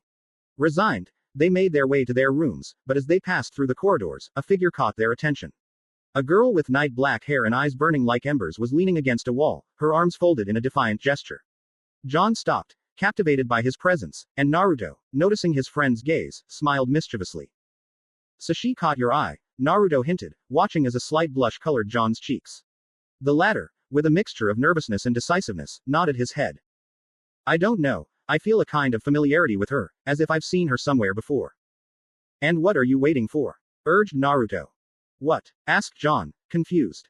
Go and talk to him, Naruto encouraged with a knowing smile. I don't think it's a good idea. The last time I tried to talk to her, she avoided me and didn't seem to like me, John sighed, her voice heavy with resignation. Nonsense, Naruto exclaimed, giving him a slight shove on the back that caused John to stumble forward, slowly approaching the girl. John leaned against the same wall as the girl, his hands in his pockets, trying to look casual. Good evening, what are you doing here, miss? He asked in a soft voice, trying to break the ice. The young woman looked at him with a frown, without saying a word. Oh, I'm sorry, it was very rude of me to just come like that. Let me introduce myself, my name is John Ark, she said, her voice tinged with a curiosity bordering on disdain. Or, the immortal, whatever you like to be called. John, with an expression of complicity, let out a theatrical sigh. I didn't choose that nickname. I preferred the Watchman, but it seems that my opinion doesn't count for anything, he lamented, drawing a wicked smile from the girl. Tired of being pigeonholed, great hero of Atlas? She asked, her smile widening even more. I'm not a hero, at least not yet. I have a lot to learn, John replied humbly. Some people already see you as such. Why not take advantage of it and make a profit? She suggested, with a sly twinkle in her eye. That's not in my nature. I just wanted to help, John said, her voice firm and sincere. The girl, at the nobility of his words, frowned in disgust, though John seemed oblivious to her reaction. Suddenly, his tone changed, becoming solemn and soft. Maybe you will. After all, you're strong, you're smart, and you're very insightful, she said, looking at him in a new light. John fell silent, and then, without warning, burst out laughing. Ha ha ha. No, of course not. I am neither strong nor insightful. Maybe the world thinks that of me, but the truth is that I'm clumsy, too clumsy, and I'm very aware of that. Really? She asked, skeptically. According to the stories, you are incredibly powerful, so skilled that you anticipate the enemy's moves before they happen. It's just rumors, hee hee. It's frustrating when people talk about you without really knowing you. The girl relaxed her expression, and for a moment, she seemed to find comfort in his words. I get you, it's frustrating, he admitted, and something in his tone suggested an unexpected connection between them. But I don't believe you. You're lying just to get a date with me, she joked, her smile now genuine and warm. Oh no, no, that's not true. I'm not lying to you. My teammates know what I'm really like, and even I'm surprised to be the leader of the team. I have no idea what General Ironwood was thinking when he appointed me, John reflected, his voice heavy with disbelief and humor. Well, he must have seen something in you that no one else has, she remarked, her voice echoing like a distant echo. I don't even see it, so it must be something great, damn it. Exclaimed John, her sigh mingling with a laugh that reflected both surprise and amusement. Of course, the missions you've completed speak to your dedication and willingness to do the right thing, no matter the circumstances, the girl assured him. Well, it's a little embarrassing, actually, John admitted, scratching the back of his head with an awkward smile. The reasons I came to these missions were not completely altruistic. Oh yes? She asked, her curiosity clearly aroused by the confession. Yes, John said, relaxing his arms and dropping the barriers he used to hold in front of others. It's not how the media portrays it.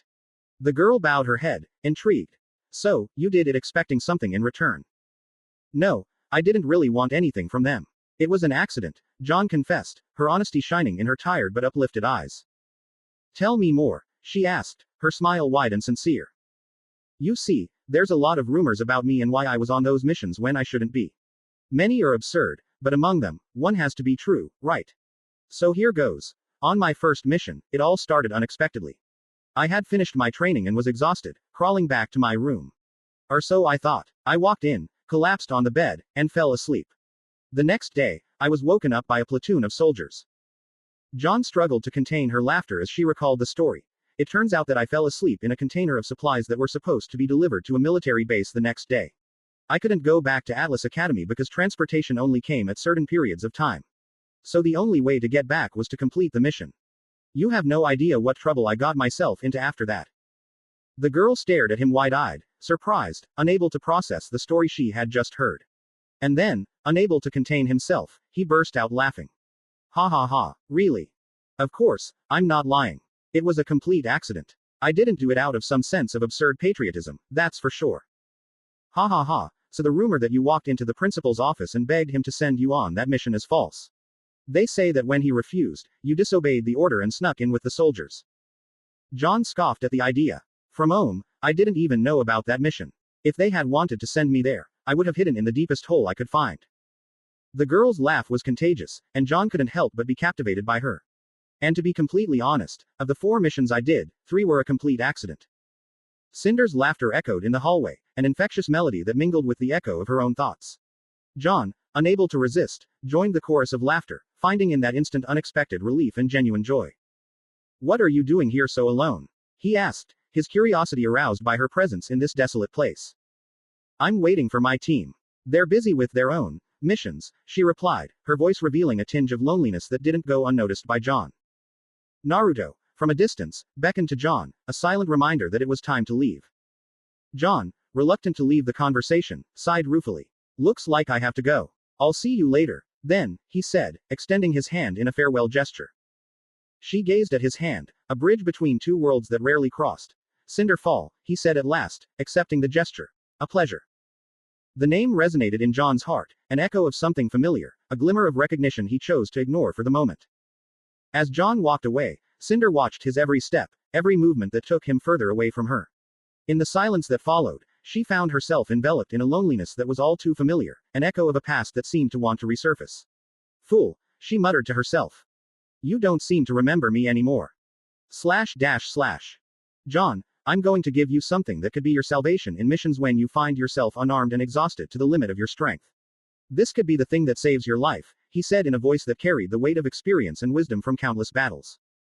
Naruto opened the door to his room, hoping to find the lonely refuge of his thoughts, but to his surprise, the room was filled with familiar faces. What are you all doing here?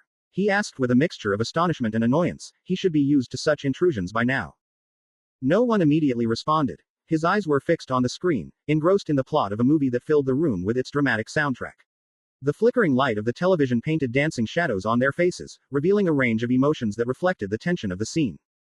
Cardin broke the silence with a voice full of sarcasm. And how's your date search going, hunk? His tone was playful, but behind his words was a sharp edge of mockery. Yang joined the game. His voice was like the crackling of a living fire. Naruto, what happened to that guitar? Weren't you going to serenade the first girl who crossed your path? His laughter was contagious, and soon others joined in, filling the room with a chorus of friendly taunts. Naruto replied with a forced smile. Ha. Ha. Laugh all you want. Obviously, I wasn't going to do something so ridiculous with you guys stalking me every moment. Everyone fell silent at his reply. Yes, I know, guys. I know I've been watched. Why do you think I didn't? Although his words were firm, deep inside, Naruto writhed in embarrassment every time he remembered his failed attempts. Ren appeared at the door, interrupting the tension with a tray full of soft drinks and snacks. Guys, here's something to cool off, he announced with a quiet smile. She opened a thermos and started drinking her own creation, a vibrantly colored vegetable smoothie that reflected her passion for healthy cooking. Oh, that's what it looks like. Ren couldn't resist joining in the joke. So, heartthrob, how many ladies have you conquered? His tone was light, but his eyes shone with a hint of genuine curiosity. Naruto just looked at him. His expression was a blank canvas, unfazed. To everyone's surprise, Naruto broke the silence with an unexpected statement. Just so you know, guys, I did get a date. It wasn't as hard as they thought. His voice carried a tinge of pride that had not been present before. Cardin, with an expression of astonishment painted on his face, threw the question into the air, full of incredulity and a hint of admiration. Really? Who is the lady who has captured your attention? Naruto, with a smile that bordered on arrogance, began to dance with unexpected grace. His feet drew patterns on the ground, as if he were writing verses with each step. With a final twist, he stopped, his left hand pointing to the sky and his right over his heart, before opening his arms in a theatrical gesture. Bow down to me, mere mortals, for your Lord, your God, has descended from the infinite bed of heaven to tread this earthly soil, allowing your sinful eyes to witness my glory. I bring you news that defies the eternity of the cosmos. I have invited Professor Goodwitch to the ball, and she, in her infinite grace, has accepted. He proclaimed in a voice that resounded with the pomposity of a king of ancient times. At that instant, Ren, shocked by the revelation, spat out his drink and began coughing violently. The vegetable smoothie had taken a wrong turn, and now he was struggling to breathe, his body convulsing on the floor in a dance of survival. Silence fell over the room, a silence so dense that it seemed to stifle any attempt at breathing. No one moved to help Ren, still paralyzed by the news. Finally, Cardin broke the silence with an incredulous laugh. Come on, Naruto, don't kid us, he said with a laugh, shaking his head at the possibility of such an event. No, John interjected gravely, cutting the disbelief with the truth. He really invited Professor Goodwitch to the dance. For a moment, I feared for our lives. But she said yes right away. Yes, friends, behold your champion, Naruto continued, his voice now tinged with an almost palpable pride. I have a date with the most beautiful woman in this world. Now, if you'll excuse me, I must prepare for the occasion. With that said, Naruto made his way to his closet, carefully selected a change of clothes, and disappeared behind the bathroom door. After Naruto's departure, the room was imbued with an air of mystery and anticipation. Penny, with her characteristic innocence, looked at John and asked in a soft voice. And you, John, did you get a date? John, with a wistful smile, replied, No, none of them caught my eye. But, Penny, would you like to join me to the dance? Only if you want to. Of course, his eyes searched hers, full of hope. Penny's answer was a burst of joy. Yes. Of course I want to go with you. His enthusiasm was such that he seemed to float around the room, his laughter ringing like bells in the morning. Thank you, John said, relieved. At least I won't have to face music alone. By the way, what movie are you watching? The Empire Strikes Back, Nora replied, her voice full of emotion. It's incredible, isn't it? Naruto has a collection of movies that seems to have no end. Sometimes I wonder where he gets all this jewels. As the conversation flowed, Naruto returned, holding a small mystery box. Here's what I wanted to give you, John. The box was just the right size to hold a pair of glasses, but upon opening it, John found something completely different, tiny pills the size of a thumb. What is this? He asked curiously, inspecting the pills to make sure they weren't toxic. You'll find out when the time comes, Naruto said with an enigmatic smile. Just make sure you take them when you're exhausted and you'll see what they're capable of. The conversation took a comical turn when Naruto reminded John of the consequences of not finding a date. Remember, you'll have to wear a skirt to the dance if you can't get one. John hastened to reassure him. Don't worry, I have a date with Penny already, and with an affectionate gesture, he put his arm around Penny's neck, declaring, that's right, a friend's date. Naruto sighed, we are in the same situation. Although Miss Goodwitch agreed, it's not really a date. It's more of an act of courtesy. John and Naruto's thoughts intertwined in a shared silence. Each reflected on missed opportunities and unseen signs. Oh, Naruto, why don't you realize that you have two wonderful girls willing to give you a chance? John thought. Meanwhile, Naruto looked at John and thought. Oh, John, you've got the perfect girl by your side, and another one who's dying for your attention. But you're clueless. In a moment of camaraderie, Naruto walked over and hugged John with his right hand. John, surprised, let go of his grip on Penny and reciprocated the embrace, bringing two friends together in a moment of complicity. Well, here we are, Naruto said with a resigned smile. You and I, two bachelors looking for companionship in this great adventure we call life. Taurus had always considered himself a born leader, a fervent defender of his race. Sometimes, however, even he felt a disdain for his fellow human beings. It was not them he despised, but their lack of skill, and their severity was the means of forging excellence in each of them. But with the arrival of Sasake, the masked man, dissensions began to arise within the White Fang's group. Many followed, revered, and loved him as if he were a messiah of peace. He offered them promises. Stability, a world without racism, a place where everyone could support each other, even live with humans. To Taurus, those words were pure fallacy. The way Sasake seduced his allies irritated him, and he felt helpless. He couldn't eliminate him, for he knew that Sasake's followers would turn against him, and he couldn't afford to lose his people at such a critical moment. Therefore, he devised a plan to get rid of it so that he could wash his hands of any guilt. She sent him on suicide missions, alone, hoping he wouldn't return. But Sasake returned each time, unscathed, a feat that not even Taurus himself could accomplish. Sasake might seem like an ordinary man, but Taurus knew the truth. He was a manipulator, a charlatan who bewitched with empty promises. Always attentive and playful, he listened to people, but it was nothing more than a ruse, he used them as pawns. At least with Taurus, the goal was clear, but with Sasake, they saw only kindness and empty promises. Taurus imposed himself rigorously, because he knew that the harshness of the world did not spare his species. He watched Sasake, the masked man, playing poker with other members, and his enjoyment caused him deep anger. The White Fang faction was now divided, some loyal to Taurus and others seduced by Sasake. It was a silent war, and only the two of them seemed to understand the magnitude of the situation. Sasake, with his carefree demeanor, almost gloated at Taurus, knowing that he had been discovered. In a tense-laden encounter, Taurus confronts Sasake with words that exude poetry. Sasake. His voice boomed, drawing the attention of the masked man, who approached promptly. Mr. Taurus. He replied with a smile, saluting with military formality. How can I serve you? Accompany me. Sasake followed him into a private room where Taurus took a seat behind his desk. Sit down, he ordered, and Sasake obeyed. You're aware of your actions, aren't you? I'm afraid I don't follow your line of thought, Mr. Taurus. Your game is tiring me out, Sasake. Reveal your intentions. I know your machinations, but I wish to hear them from your lips. Impatience was evident in his tone. If I don't understand what you mean, I can't answer you, sir. Taurus' frustration materialized in a blow that split the desk in two. No more games.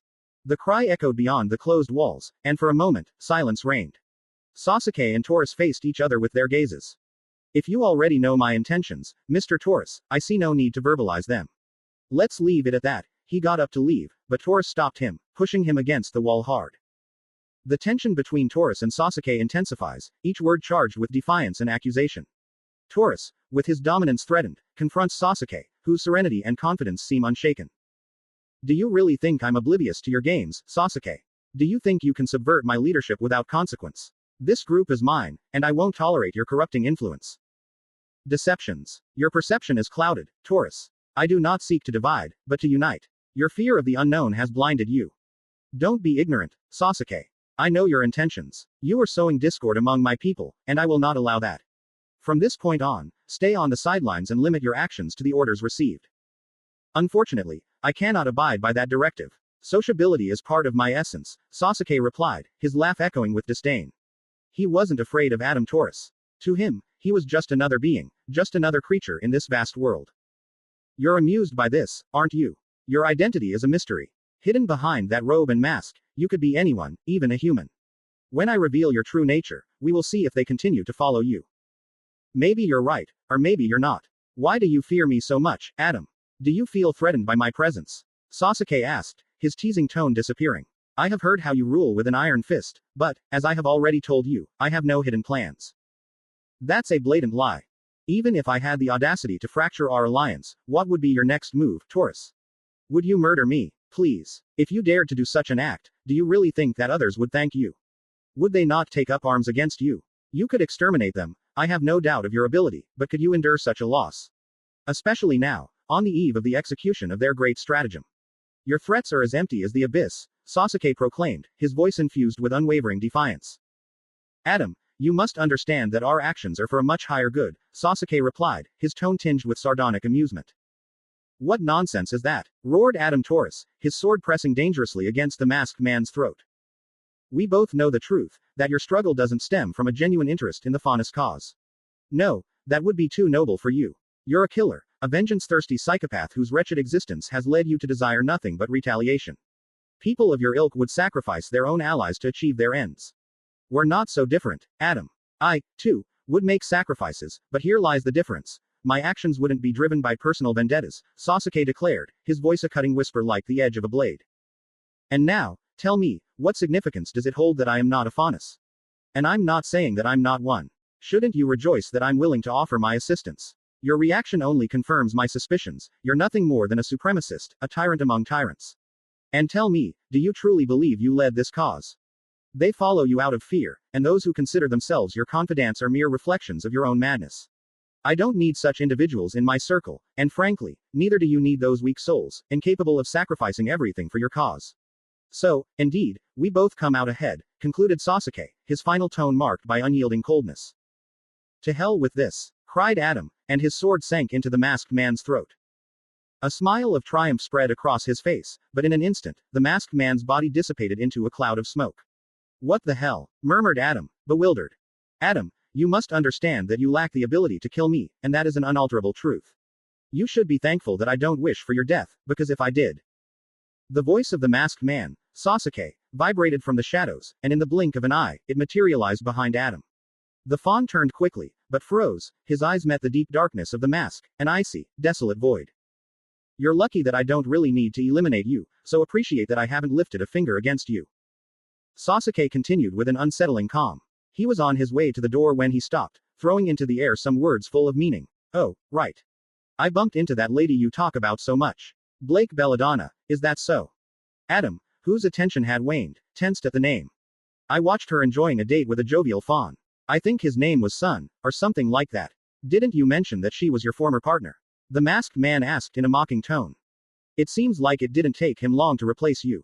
I can't blame her, to be honest. The boy was lovely. It's the best thing for her. Oh, excuse me, sir, it looks like I've talked too much.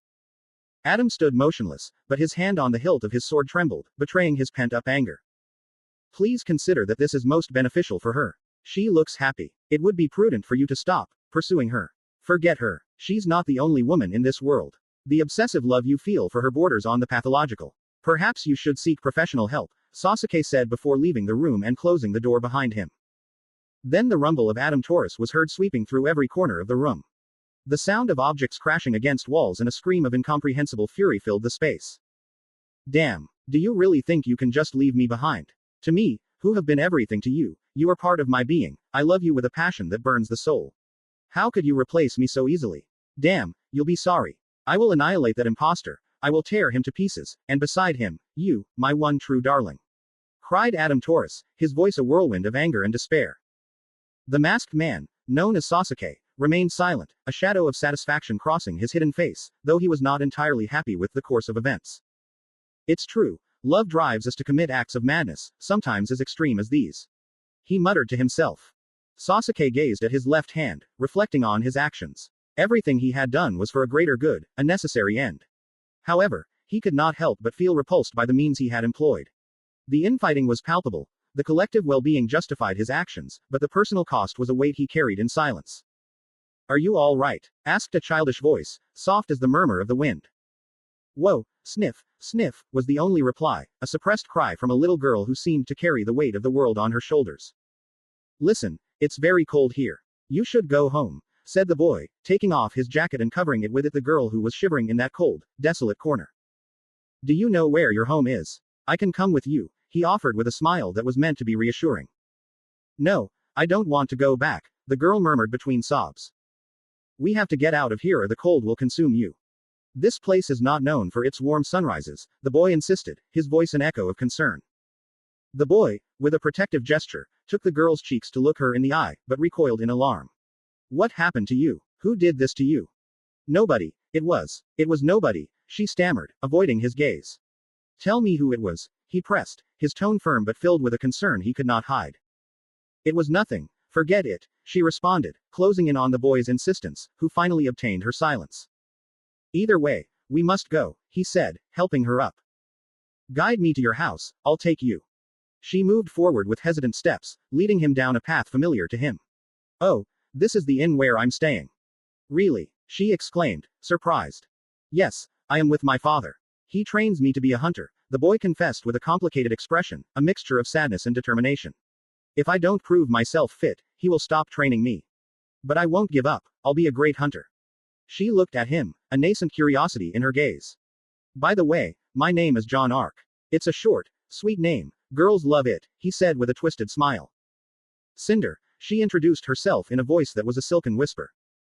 Cindy, so it looks like we'll share this place for a while. It's Cinder. Well, Cindy, what are you doing here? Tell me about yourself. It's Cinder, damn, she exclaimed, her voice cracking with frustration. And how old are you, Cindy? I'm 7, he asked, with a mischievous smile. My name is Cinder. Idiot, idiot, idiot, she cried, her patience overwhelmed by the boy's stubbornness. I know, I just enjoy watching you get excited, he replied, a spark of amusement in his eyes. You know what, I'm not going to give you back your jacket, she said in a defiant tone. Hey, wait, that jacket is very special to me, it took me about 7 boxes of cereal to get it, he protested, his voice mixing plea and astonishment. Well, it's mine now, she declared, with a glint of victory in her eyes. No, please, he exclaimed, but she was already running home, and he had no choice but to follow her. In this chase, both children smiled happily, forgetting for a moment their loneliness and worries. On that cloudy and desolate afternoon, they found a moment of mutual comfort, a refuge in each other's company.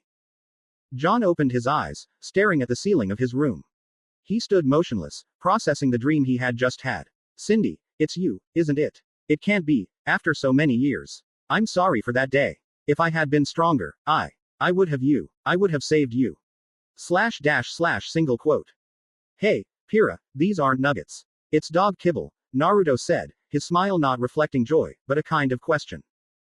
I'm sorry, I didn't understand any of your barking, Pira replied with an indifference that cut like the edge of a sword, her voice cold, devoid of any human warmth. Oh yes, asked Naruto, his voice was lazy, tired, as if every word cost him a monumental effort. Still looking at his plate, he added, then how come you understood me now? Naruto sighed, a sigh that seemed to carry with it the weight of 1,000 worlds, and turned his gaze to Weiss Schnee. Weiss, since the dancing starts tomorrow, could you tell me what acts will be presented? He asked with faint hope, searching for some connection in the midst of indifference. But Weiss just didn't pay attention to it and kept eating, immersed in her own world. Weiss, please, could you pay attention to this? Insisted Naruto, but she continued to ignore him, her silence an insurmountable wall. Weiss, he repeated, over and over again, like an echo lost in the vastness of an abyss. RWBY, Weiss finally interjected, without looking at Naruto, tell Lord Uzumaki not to speak to me, I'm very upset. RWBY nodded, her silence was a heavy cloak, and she looked at Naruto with complicated eyes, full of unspoken words. Weiss doesn't want to talk to you, Naruto, RWBY said, her voice a fragile thread in the tension of the moment. Yes, I heard it, I'm right in front of you. Why are they angry? Asked Naruto, his voice rising in confusion, seeking to comprehend the riddle of his anger. I don't understand, why? They all exchanged knowing smiles, smiles that hid dark secrets, that danced on the edge of malice. Ren was the first to speak, his smile didn't correspond to his usual personality, it was a smile that didn't bode well. Naruto, yesterday you almost desecrated our room with acts that shouldn't be allowed here, Ren accused, his tone stern, a judge pronouncing a verdict. Oh, listen, I know very well what happened yesterday and it was very bad, but you have to understand that I am not responsible for that. I already said it. I explained myself, Naruto defended himself, his voice was that of a man clinging to the last board in a stormy sea. Yes, of course, Nora crooned, her tone was light, but her words were heavy, full of doubt. Like I said, I didn't do anything wrong, none of it was my fault, Naruto insisted, his determination was that of someone fighting against the current. Yes, of course, John Ark sneered, joining the chorus of incredulous voices. And even if it wasn't your fault, it's not like you did anything to stop it, did you? I mean, you're like 5 or 10 times stronger than her. You could have stopped her at any time, but you didn't, he added, adding fuel to the fire of the accusation. Okay. I didn't know how to react, so she went on. Was it my fault? Of course not. Naruto stopped fighting. His voice was the surrender of a warrior who has lost his sword. Oh yes? Asked Pyrrha, her voice echoing with the force of thunder, foreshadowing the coming storm. You seem to enjoy it. No, of course not, Naruto replied immediately, his tone betraying a sudden alarm, as if he were on the edge of an abyss. I didn't enjoy it. A lot. Aha! Exclaimed Weiss, slamming the table hard, his gesture a mixture of triumph and accusation and anger. Then you admit you liked it. What did you expect? Naruto defended himself, his voice rising in a crescendo of frustration and justification. I am a 15-year-old teenager. My hormones are raging. It is natural to enjoy it, but that does not imply that I have feelings for her. They are unfairly accusing me. I am the victim here. A day earlier, in the NNPR team room. Why are we doing this? Asked Kurama, in a tone that betrayed both curiosity and boredom. Because she forgot her wallet, Naruto explained to the nine-tailed fox, his voice carrying a tinge of responsibility and chivalry. I understand why, but why do we do it? The fox insisted, seeking to understand his companion's deeper motivations. Because I am a man of honor and your friend, Naruto declared. His statement was firm, a reflection of his values and loyalty. Suddenly, the door rang out with a series of hurried knocks. Naruto, confused, hadn't taken that long to reach for the wallet. Opening the door, he was met by Alexandra Phoenix, the girl who had collapsed in the dining room. Alexandra, what are you doing here? He asked, his gaze sweeping the hallway, looking for some clue to explain his unexpected presence. I wanted to talk to you, if it's not a nuisance, Alexandra said, her voice soft, almost hesitant. Sure, go ahead, Naruto replied, inviting her in with a gesture of hospitality. As Naruto turned around to continue the search for Nora Valkyrie's wallet, he heard the sound of the door closing behind him. Alexandra had taken the initiative to close it, her silence filling the room with palpable tension. Naruto slowly approached, worried about his behavior. When he was in front of her, he stretched out his hand to her shoulder cautiously. But in an instant, Alexandra grabbed him by the tie, pulled him to her, and kissed him. It was a kiss like the ones he'd seen in the movies, passionate and uninhibited, that left him paralyzed, unable to react as she continued to kiss him. Eventually, they were separated by shortness of breath, connected only by a thin thread of saliva. Alexandra had flushed cheeks and a mischievous smile on her face. Naruto, on the other hand, was equally affected, excited but confused. Naruto struggled to find his voice, stunned by the situation. Before he could utter a word, Alexandra silenced him with a finger on her lips. Don't talk. Then she put a hand on her chest and began to unbutton her jacket. Immediately Naruto stopped her and walked away from her quickly. All right, Miss Phoenix, I think I'm a little confused. You should go. No, we should both go. I'm getting out of here. Naruto said nervously. She just got closer and closer and he tried to get away from her, but it got to the point that he touched the wall of her room and couldn't do anything to get her to get him closer. Alexandra had a sly smile and when she was so close to him she began to innocently unbutton her jacket. Oh poor thing. You're so scared. I like that. You're so brave out there, flirting with the other girls, but here, when the opportunity presents itself, you hide like a little sheep. I love it, Naruto-kun. Naruto didn't move. He let her go about her business, but it wasn't because she wanted to, but because she was in shock. When he finally unbuttoned Naruto's jacket, she slowly removed it from his body. His already heavy breathing was starting to come out heavier. Naruto Uzumaki, you caused this, and I hope you're ready to face the consequences. I threaten her with lust. The Uzumaki grabbed both of the girl's hands and twisted it against the wall he was on. One would think that he got tired of the situation and was going to force her to leave her room, but he had a blushing face and his gaze was no longer confused or fearful, it was fierce and predatory. Do you think you scare me? Please, worse things have confronted me, you wouldn't stand a chance. Naruto said with a smile. Oh yes. She challenged, I bet you're not brave enough to. She fell silent as Naruto kissed her, but he dominated now, she moaned. Naruto learned very quickly to be his third kiss. Would a sheep do that? Naruto said. And no, but you still don't convince me, she flirtatiously asked but. Then he let go of Alexandra's hands and grabbed her waist. He bit the neck of the girl who moaned sweetly. That is a sound he enjoyed hearing and continued caressing her body until his hands touched her soft skin even without removing her shirt. She did not resist. She bit her lip resisting the urge to moan loudly. She pulled Naruto away and pushed him to the nearest bed. She straddled him with her hips colliding in his pelvis. It seems that you like to be the dominant one in the relationship. I'm not against that, but it clashes with what I have seen in you, so reserved and shy. It seems that what they say about reserved people is true. Naruto said. You have no idea how much you really don't know about my Uzumaki. She grabbed her shirt and got rid of it, leaving her practically in a pink bra. It's time to get into the main course. Alexandra said. Naruto, although I'm not against you doing that kind of thing, but I think it's not the time. She said, the fox cutting Naruto's lust. What are you talking about, Kurama? Naruto asked. It seems that lust clouded your conscience. Did you forget that you had to carry a wallet? Kurama reminded him. Like a bucket of cold water, Naruto realized what was going on. Oh fuck. Then he grabbed Alexandra's bare hip and she moaned a little. I like that, but I'm in charge here. Then she grabbed both of the Uzumaki's hands and moved them away from her waist. Curiously, he couldn't resist even though he knew that he was stronger than her. Miss Phoenix, I think we're really going too far. Naruto said briefly. Again with that innocent act. Right, that won't work here, Mr. Uzumaki. You'll be heavily punished for being so mean to girls. Alexandra looked at Naruto like a candy, a forbidden candy. She spoke with a tone so seductive that it shook Naruto Uzumaki's spine. She gently put her hands on his chest and began to tear every button of his white shirt and thus opening it completely but not taking it off. She licked her lips at what she was witnessing. He started to gently touch her chest, going down her abdomen and stopping near her pants. Naruto Uzumaki tried to resist, but it was impossible. At times he really wanted her to advance further, but his consciousness was much stronger. Then he grabbed her hands and turned the situation around. He was on top of her. I like that better. It seems that someone else likes to be the dominant one. I'm not against it. Now what are you going to do to me then? Alexandra expressed with anticipation and excitement. As if it were a joke or a twist of fate, the door opened revealing his team and the RWBY team. Naruto, why are you taking so long? Nora was shocked to see that Naruto was on top of a girl who was only wearing a bra and he had his shirt open revealing his muscular abdomen. Upon meeting his comrades, Naruto couldn't contain the effusiveness that welled up in his being. With a smile that radiated gratitude, he exclaimed, friends, your presence is my salvation at this critical time. Current. At that moment, the tension was palpable in the air. Nora, with a mixture of fury and revulsion, pointed out, that was my bed, Naruto. Aware of the situation, Naruto replied determinedly, I understand your displeasure. So I'll cremate that bed and get you a new one. In fact, I'll be ordering online right now. Unrolling his scroll, he began browsing the virtual market in search of a worthy replacement for Nora. I demand new sheets, too, Nora demanded firmly. New sheets will be yours, anything else you want, your majesty.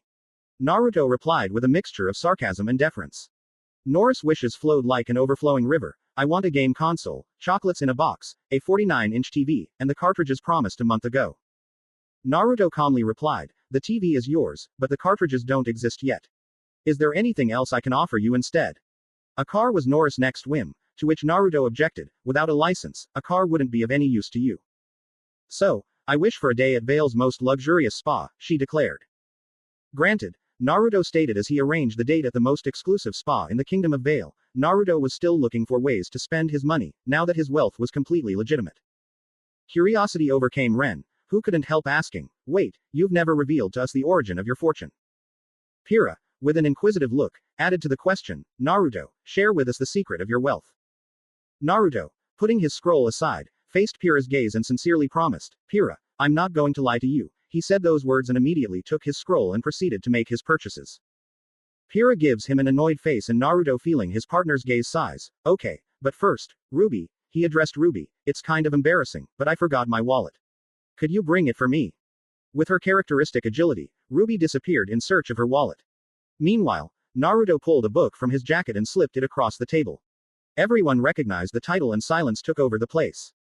Ika, what does this have to do with you? Asked Cardin curiously. Blake, with a knowing look at Naruto, nodded at Cardin's question. Naruto is the author of those books, Blake revealed softly. Disbelief gripped the group, especially Weiss, who refused to accept the truth. It's true, Blake said, I'm your editor and collaborator.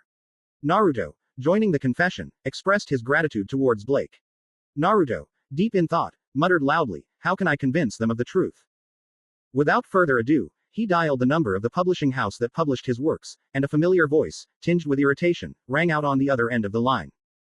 Master Jiraiya, what news do you bring about your third book? The voice was a torrent of annoyance. Greetings, Mayor. I'm sorry for the mistake, I didn't mean to call you. Mayor, in an angry tone, retorted, Uzumaki, don't contact me unless it's to talk about your books, and it's not up for discussion, I don't want to hear you. Naruto, with a forced calm, warned, remember, you mustn't mention my real name, we've already discussed it. The conversation ended abruptly with a dismissive, fuck you, before Mayor hung up. Nora, with a curious expression, couldn't help but comment, that voice is strangely familiar to me. Naruto, swallowing hard, confessed with difficulty, she's my ex-girlfriend. Pyrrha, in a tone that oscillated between mockery and threat, said, how lovely, working with your ex. I'm glad they get along so well. Naruto, with a bitter smile, corrected, the reality is that we don't get along, in fact, he hates me. But, I guess, we need to work together if we want to make any profit. Yang, with a mixture of curiosity and concern, interjected, Naruto, if it's not too much indiscretion. Ask without fear, Naruto replied, preparing for what was to come. How did you get that scar on your chest? Asked Yang. Naruto, with a look that reflected a sea of memories and emotions, replied, that, I'm afraid, is a story I'd rather keep to myself. For years, I have considered myself invincible, a giant among mortals in the realm of my profession. In my student days at Beacon, many outnumbered me, but as I reached the peak of my career, my perspective changed radically. Although I may sound arrogant, I firmly believed that no one could match my strength except a select few, and even they would face difficulties in defeating me. However, now I find myself in front of him, and no matter how much I attack him, it is impossible to even touch him. PAMMMM. The rumble of a body crashing into a structure echoed through the air. The man emerged from the rubble, coughing violently, and stood up once more.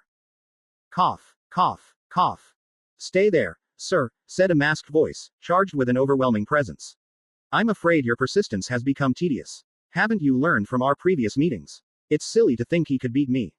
Son of a bitch, the voice replied disdainfully. The voice lunged forward with renewed vigor, brandishing his sword in a diagonal arc, attempting to cleave the masked man's torso in two. But the masked one, with supernatural agility, dodged the attack, and thus the dance of steel continued. At one point, the blade nearly grazed his face, but the masked man stopped the katana with just 2 fingers. The swordsman tried to free his weapon, but the grip was unbreakable. The warrior watched, with growing fear, as the masked man lit flames at his fingertips. Anticipating the impending danger, he dropped his sword and backed away, narrowly avoiding contact with the fiery threat. Now, unarmed, he was in an even more precarious situation. The masked man examined the sword with a piercing gaze. An exquisite piece, beautiful weapon, remarked Sasake, or the masked man, before throwing the weapon at the warrior's feet. Anger flooded the swordsman at such a gesture of disdain. It was evident that the masked man was mocking him, but, swallowing his pride, he picked up his sword. Panting heavily, he reflected on the 3 hours of incessant combat. Despite the time that had elapsed, the masked man seemed to be as fresh as he was at the beginning of the duel, either because of his superior physical condition or because of mere facade. He couldn't be sure, but his adversary's indifference was beginning to exasperate him. He recalled their first meeting, when he made the mistake of underestimating his opponent. I wouldn't make the same mistake twice. As he struggled with exhaustion, the masked man faded from his sight. Driven by instinct, he turned and blocked the masked man's hand with his sword, but the force of the impact pushed him backwards, smashing him into a building and causing a network of cracks in the facade. There they remained, in a tense struggle. None of them gave up on their onslaught. I must acknowledge your ability to track, but I am unsurpassed in that art. Locating you near our bases is trivial to me. I suggest you leave now, or I'm afraid I will have no choice but to end your life, the masked man pronounced with deadly calm. The swordsman, panting and sweating streaking down his forehead, kept the masked man's gaze steady. His resolve was like steel, his spirit, unshakable. He would not take a step back, not without a fight. You idiot, do you think these simple scratches will slow me down? They're insignificant, he proclaimed in a voice that was meant to be contemptuous, though inside him, every fiber of his being screamed in pain. He bent his knees and delivered a well-aimed blow to the masked man's chest, pushing him back several steps. However, the masked man merely brushed the dust off his chest, brushing off the attack as if it were a slight touch. I don't want to hurt you, not you. I deeply admire his trajectory, the masked man expressed with a tone of sincere reverence. What do you mean? The swordsman inquired, his fatigue evident in spite of his efforts to conceal it. Oh, come on, Kiro Bronwyn, member of the legendary STRQ team. They are legends revered in Beacon. What? Stammered Kiro, surprised. Don't feign astonishment. It's obvious who you are. I just suggest you stop. This is the 4th time we've crossed swords and the outcome is always the same. The masked man recognized a stone on the ground and rolled it between his fingers before pulverizing it with his closed fist. Have you ever wondered what would happen if I really wanted to end you? I would have already done it, but you are fortunate enough to be an acquaintance of Miss Rose. What? Fear seized Kiro when he heard that last name. Ruby rose. I also know his sister and his team. I know everything about you, unfortunate Kiro Bronwyn, the fool who drowns himself in liquor to forget the death of his beloved partner, his team leader. Allow me to give you a nightly piece of advice: abandon the drink, it's harmful to your health, and leave this place. That way, you can live to fight another day and protect your niece, and perhaps prevent her from suffering the same fate as her mother. Because maybe, just maybe, this time you will be there for her, unlike what happened with Summer, the masked man pronounced with a mix of disdain and compassion. Indignation gripped Kiro, a feeling he rarely allowed to come over him. The masked man's words, full of contempt and truth, stuck in his heart like poisonous thorns. He couldn't ignore them, not when they touched the still open wound in his soul. With a fluid and precise movement, he transformed his weapon into a scythe and, in the blink of an eye, positioned himself behind his adversary, ready to deliver the final blow.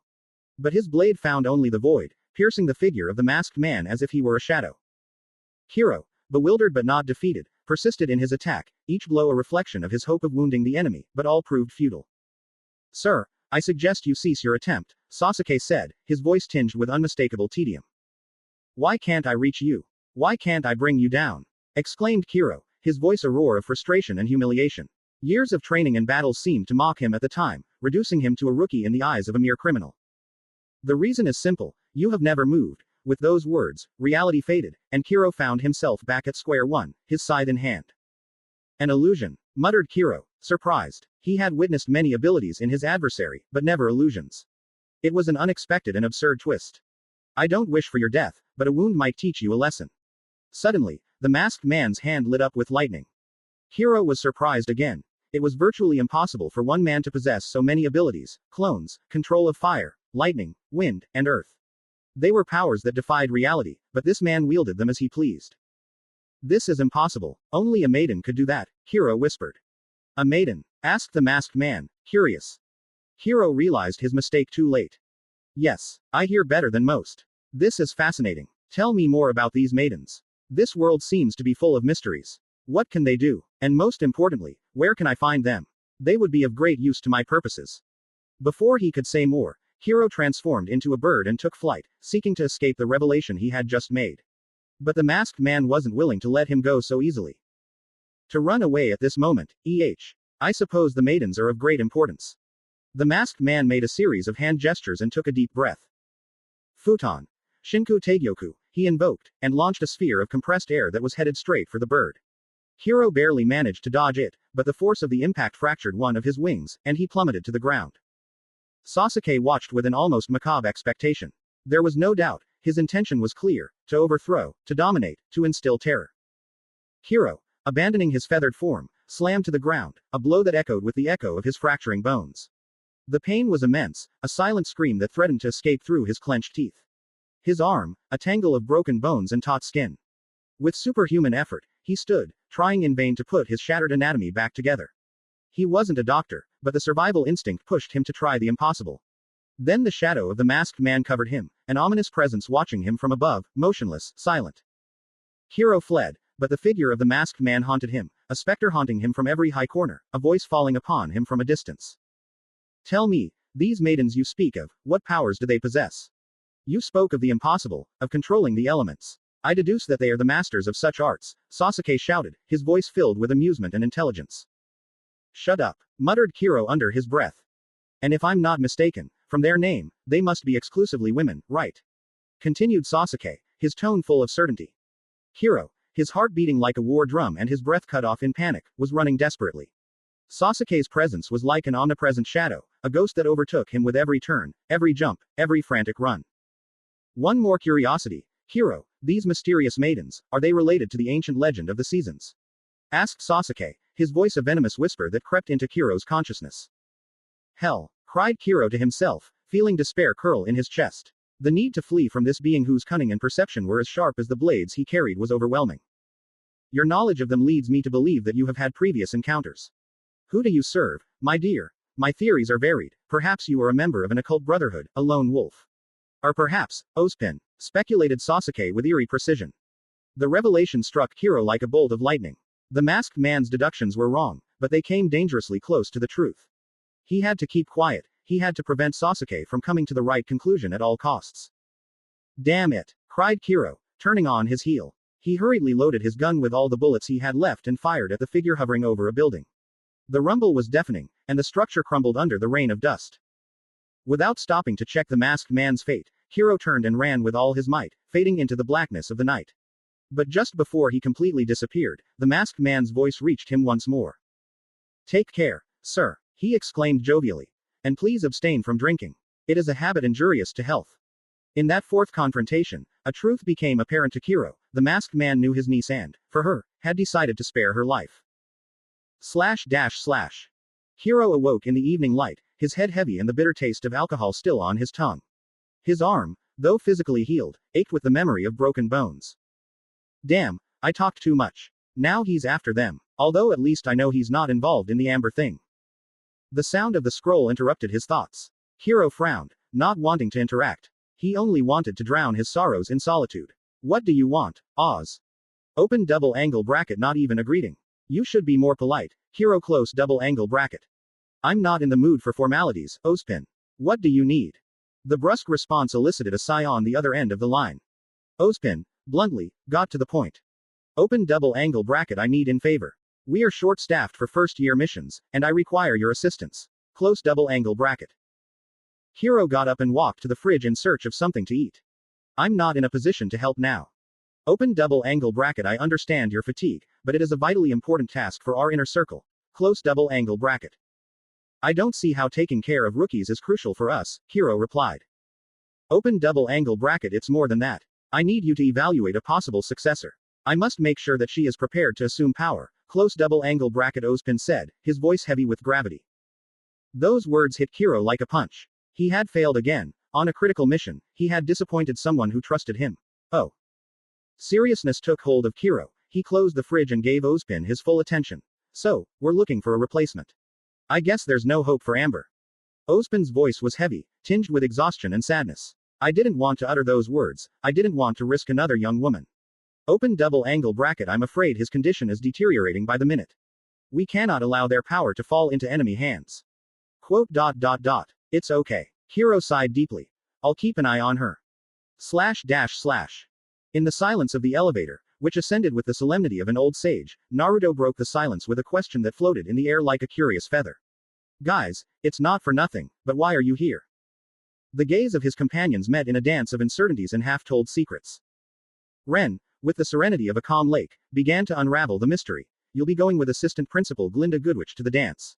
This isn't something you see every day, so I wanted to. His voice faded like the mist of dawn, leaving the phrase suspended in the air. Naruto, with curiosity painted on his face, turned to the warriors of his team. And you? The words came dancing from his lips, seeking a melody in his companion's response. The same, they answered in unison, though Pyrrha wore a shadow of discontent on her face, like a passing cloud in a clear sky. Naruto's gaze fell on Pyrrha, stopping on her like a painter contemplating his masterpiece. She wore a red dress, as intense as the passion of a first love, that clung to her figure with the precision of a custom-made glove. Pyrrha, you look lovely tonight. If you haven't been told before. She, with a smile that could light up the deepest darkness, replied, Thank you, Naruto. Nora, the shooting star of the group, radiated a beauty that rivaled the moonlight. Nora, you're stunning in every way, like a star in the night. I know, she said with the confidence of one who knows her own brilliance, and with a theatrical gesture, she touched her hair, sending ripples of splendor through the confined space of the elevator. Naruto could only watch, enthralled, before turning his attention to Ren.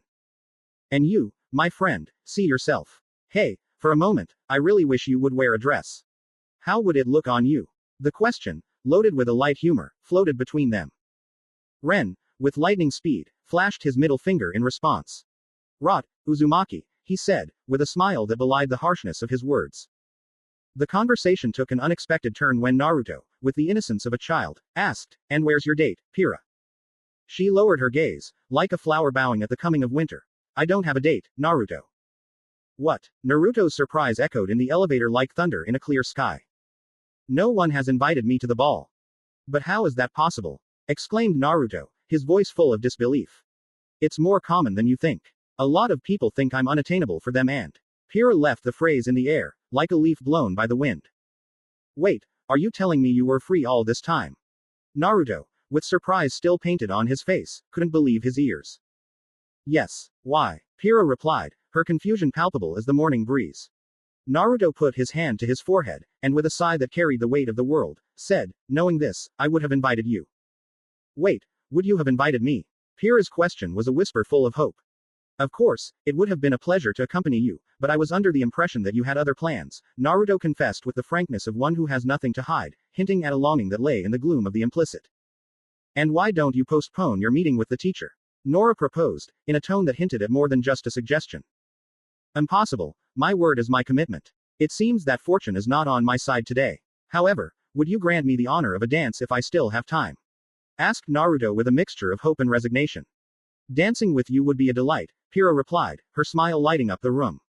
Nora, with a knowing gesture, gave a thumbs up in approval. Hope, it seems, is the last thing to fade. Apparently we've arrived, Ren announced calmly. They left the elevator and made their way to the principal's office without delay. Waiting for them there were the headmaster and General Ironwood, but for Naruto, what really captured his attention, the first thing his eyes sought and found, was Glinda. Her beauty was breathtaking. She was dressed in clothes identical to Pyrrha's, but in absolute black, with gloves that extended to her elbows and adorned with the pearl necklace he had given her. It gleamed in the gloom. Naruto found himself speechless, and every step Glinda took towards him seemed to quicken his heartbeat. He was captivated, bewitched by the grace of her walk. Naruto, Naruto, Naruto. Oh, he exclaimed, with Nora tugging at his left cheek, snapping him abruptly out of his trance. With an expression that was somewhere between amused and mocking, the orange-haired man reprimanded, behave, Naruto. Yes, be decorous, whispered Pyrrha, barely audible, jealous. Glinda stood up to Naruto Uzumaki, who looked tiny next to her, especially with her in heels. Mr. Uzumaki. With a bow, he replied, Miss Goodwitch, your presence is dazzling. She held out her hand, and Glinda accepted it gently and with a smile. If the director doesn't mind, we'd like to get ahead of it. Of course, there is no problem, Mr. Uzumaki. Proceed, the director conceded. Words are not enough to capture the essence of her beauty, which eclipses all in this world, Naruto said in a voice that trembled slightly, revealing the depth of his admiration. Your charm is obvious, Mr. Uzumaki, but don't be fooled, I'm not that easily influenced. I am well versed in the arts of politeness and flirtation, Glinda replied with a smile that did not reach her eyes, showing a mixture of amusement and skepticism. Naruto, with a look of bewilderment, tried to decipher Glinda's words. I don't understand your reticence, he said in a tone that sought clarity. Oh, Mr. Uzumaki, you may possess the most enviable qualities of youth, but your reputation precedes your intentions, Glinda replied in a voice that bore the echo of experience. Are you referring to the rumors that call me a Casanova? I assure you, they are just that, baseless rumors, Naruto defended himself, with a sincerity that sought to dispel the shadows of doubt. Sure, Glinda articulated with a sarcasm that echoed in the narrowness of the elevator, as the doors closed behind them. Meanwhile, in the control room, James Ironwood watched the scene with calculating interest. So he's the renowned Naruto Uzumaki, he remarked in a voice that didn't reveal his thoughts. Indeed, he is the jewel of the academy, surpassing even Miss Nico's in mental and physical prowess. An opponent worthy of any challenge, said the director proudly. The conversation continued, with Ozpin participating with his characteristic calmness. I'm amazed at your calmness at Uzumaki's audacity to invite Glinda to the ball. Of course, Ironwood replied with a confident smile. A promising young man poses no threat to me. It's true, he's just a student with a promising future, Glinda's protege. But the future is a blank canvas, and time is the brush that could change the portrait of our lives, Ozpin reflected, sipping his coffee. That will never happen, Ironwood concluded firmly, though there was a hint of doubt in his voice that wasn't there before. // As Glinda and Naruto made their way through the ornate corridors of the academy, the echo of their footsteps mingled with murmurs of anticipation for the upcoming dance. Naruto's team followed them at a respectful distance, their silhouettes silhouetted against the dim light that filtered through the tall windows. Mr. Uzumaki, what's your agenda for the evening? Asked Glinda, her voice a soft murmur that competed with the sound of her heels against the marble. Today's program includes a symphony of events, a concert that promises to be a delight for the senses, words that I hope will reach everyone's hearts, and of course, the dance, which will be the climax of the night. All meticulously orchestrated, thanks to Weiss. Diligence, Naruto replied with a grateful smile. Glinda, with a look that reflected both surprise and curiosity, could not help remarking, I hope you don't misinterpret this arrangement, sir. No way, Naruto interrupted with a confidence that belied his youth. I am aware that your acceptance of my invitation is an act of courtesy to evade the general. Naruto's unexpected sincerity took Glinda by surprise. It is evident that the general seeks your company, and I cannot blame him. Its beauty is like that of a starry night, immense and captivating. Your perception is as keen as your wit, Mr. Uzumaki. Glinda couldn't help but smile at the compliment. The compliment is deserved, miss. I have no illusions, but I do have the certainty that tonight will be memorable. I have the privilege of accompanying the most radiant lady of the ball, and you the opportunity to enjoy the evening away from worries. It is, without a doubt, a favorable situation for both of them, Naruto explained. His smile was a reflection of the complicity they shared. With a cunning that seemed to defy his age, Naruto added, besides, I have a proposal that might interest you, if you'll allow me. Since you've freed me from a night with the general, I'm more than willing to listen, Glinda replied, curiosity flashing in her eyes. As for tomorrow's missions, I'm aware that they're designed specifically for each level. However, I wonder if I could consider an exception and assign my team a task that challenges our capabilities, Naruto proposed in a tone that suggested that he had already meditated on the subject. Are you hinting that you want to go on a more arduous mission? Glinda asked, her expression turning serious. Naruto stood firm, his voice an echo of conviction mixed with a humility that echoed through the room. The tasks assigned to the novices, although suitable, are not enough to quench our thirst for growth. I am certain that my team can handle challenges of greater magnitude. Would it be possible for you to grant us that chance? I would be eternally grateful, he said, his gaze burning with the passion of a warrior ready for battle. Glinda, with the authority conferred on her by her position, responded with a calmness that contrasted with Naruto's intensity. That decision is solely in the hands of the director, and there is no one else who can influence it. But Naruto was not deterred. You're the assistant principal, and your word carries weight. It shouldn't be that complicated to advocate for us, right? You just need to persuade him, nothing more.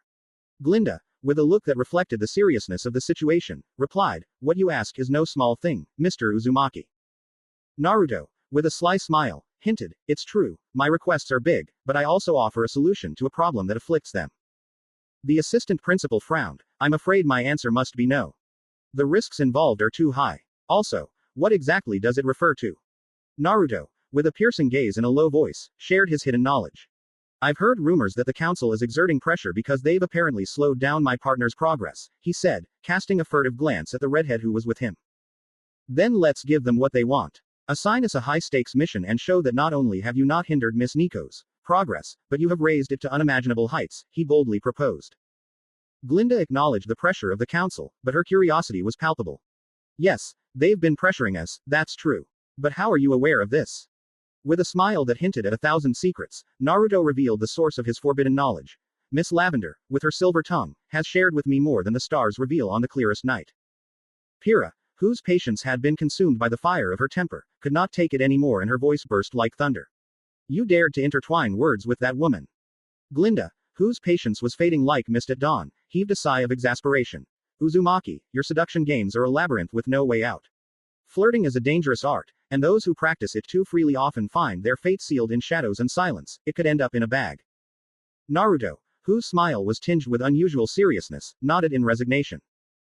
It is curious, and perhaps prescient, that this is not the first time I have been warned of such dangers, he reflected, considering the possibility that his actions could weave a tragic end. Glinda, with the gravity of one who bears great responsibilities, took a deep inspiration. I will do what I can, Mr. Uzumaki, but promises are as fragile as the morning dew. That is all I ask, he answered, his voice a murmur as soft as the breeze that caresses the leaves of the oldest tree. Glinda, with a smile that didn't reach her eyes, kept a thought to herself.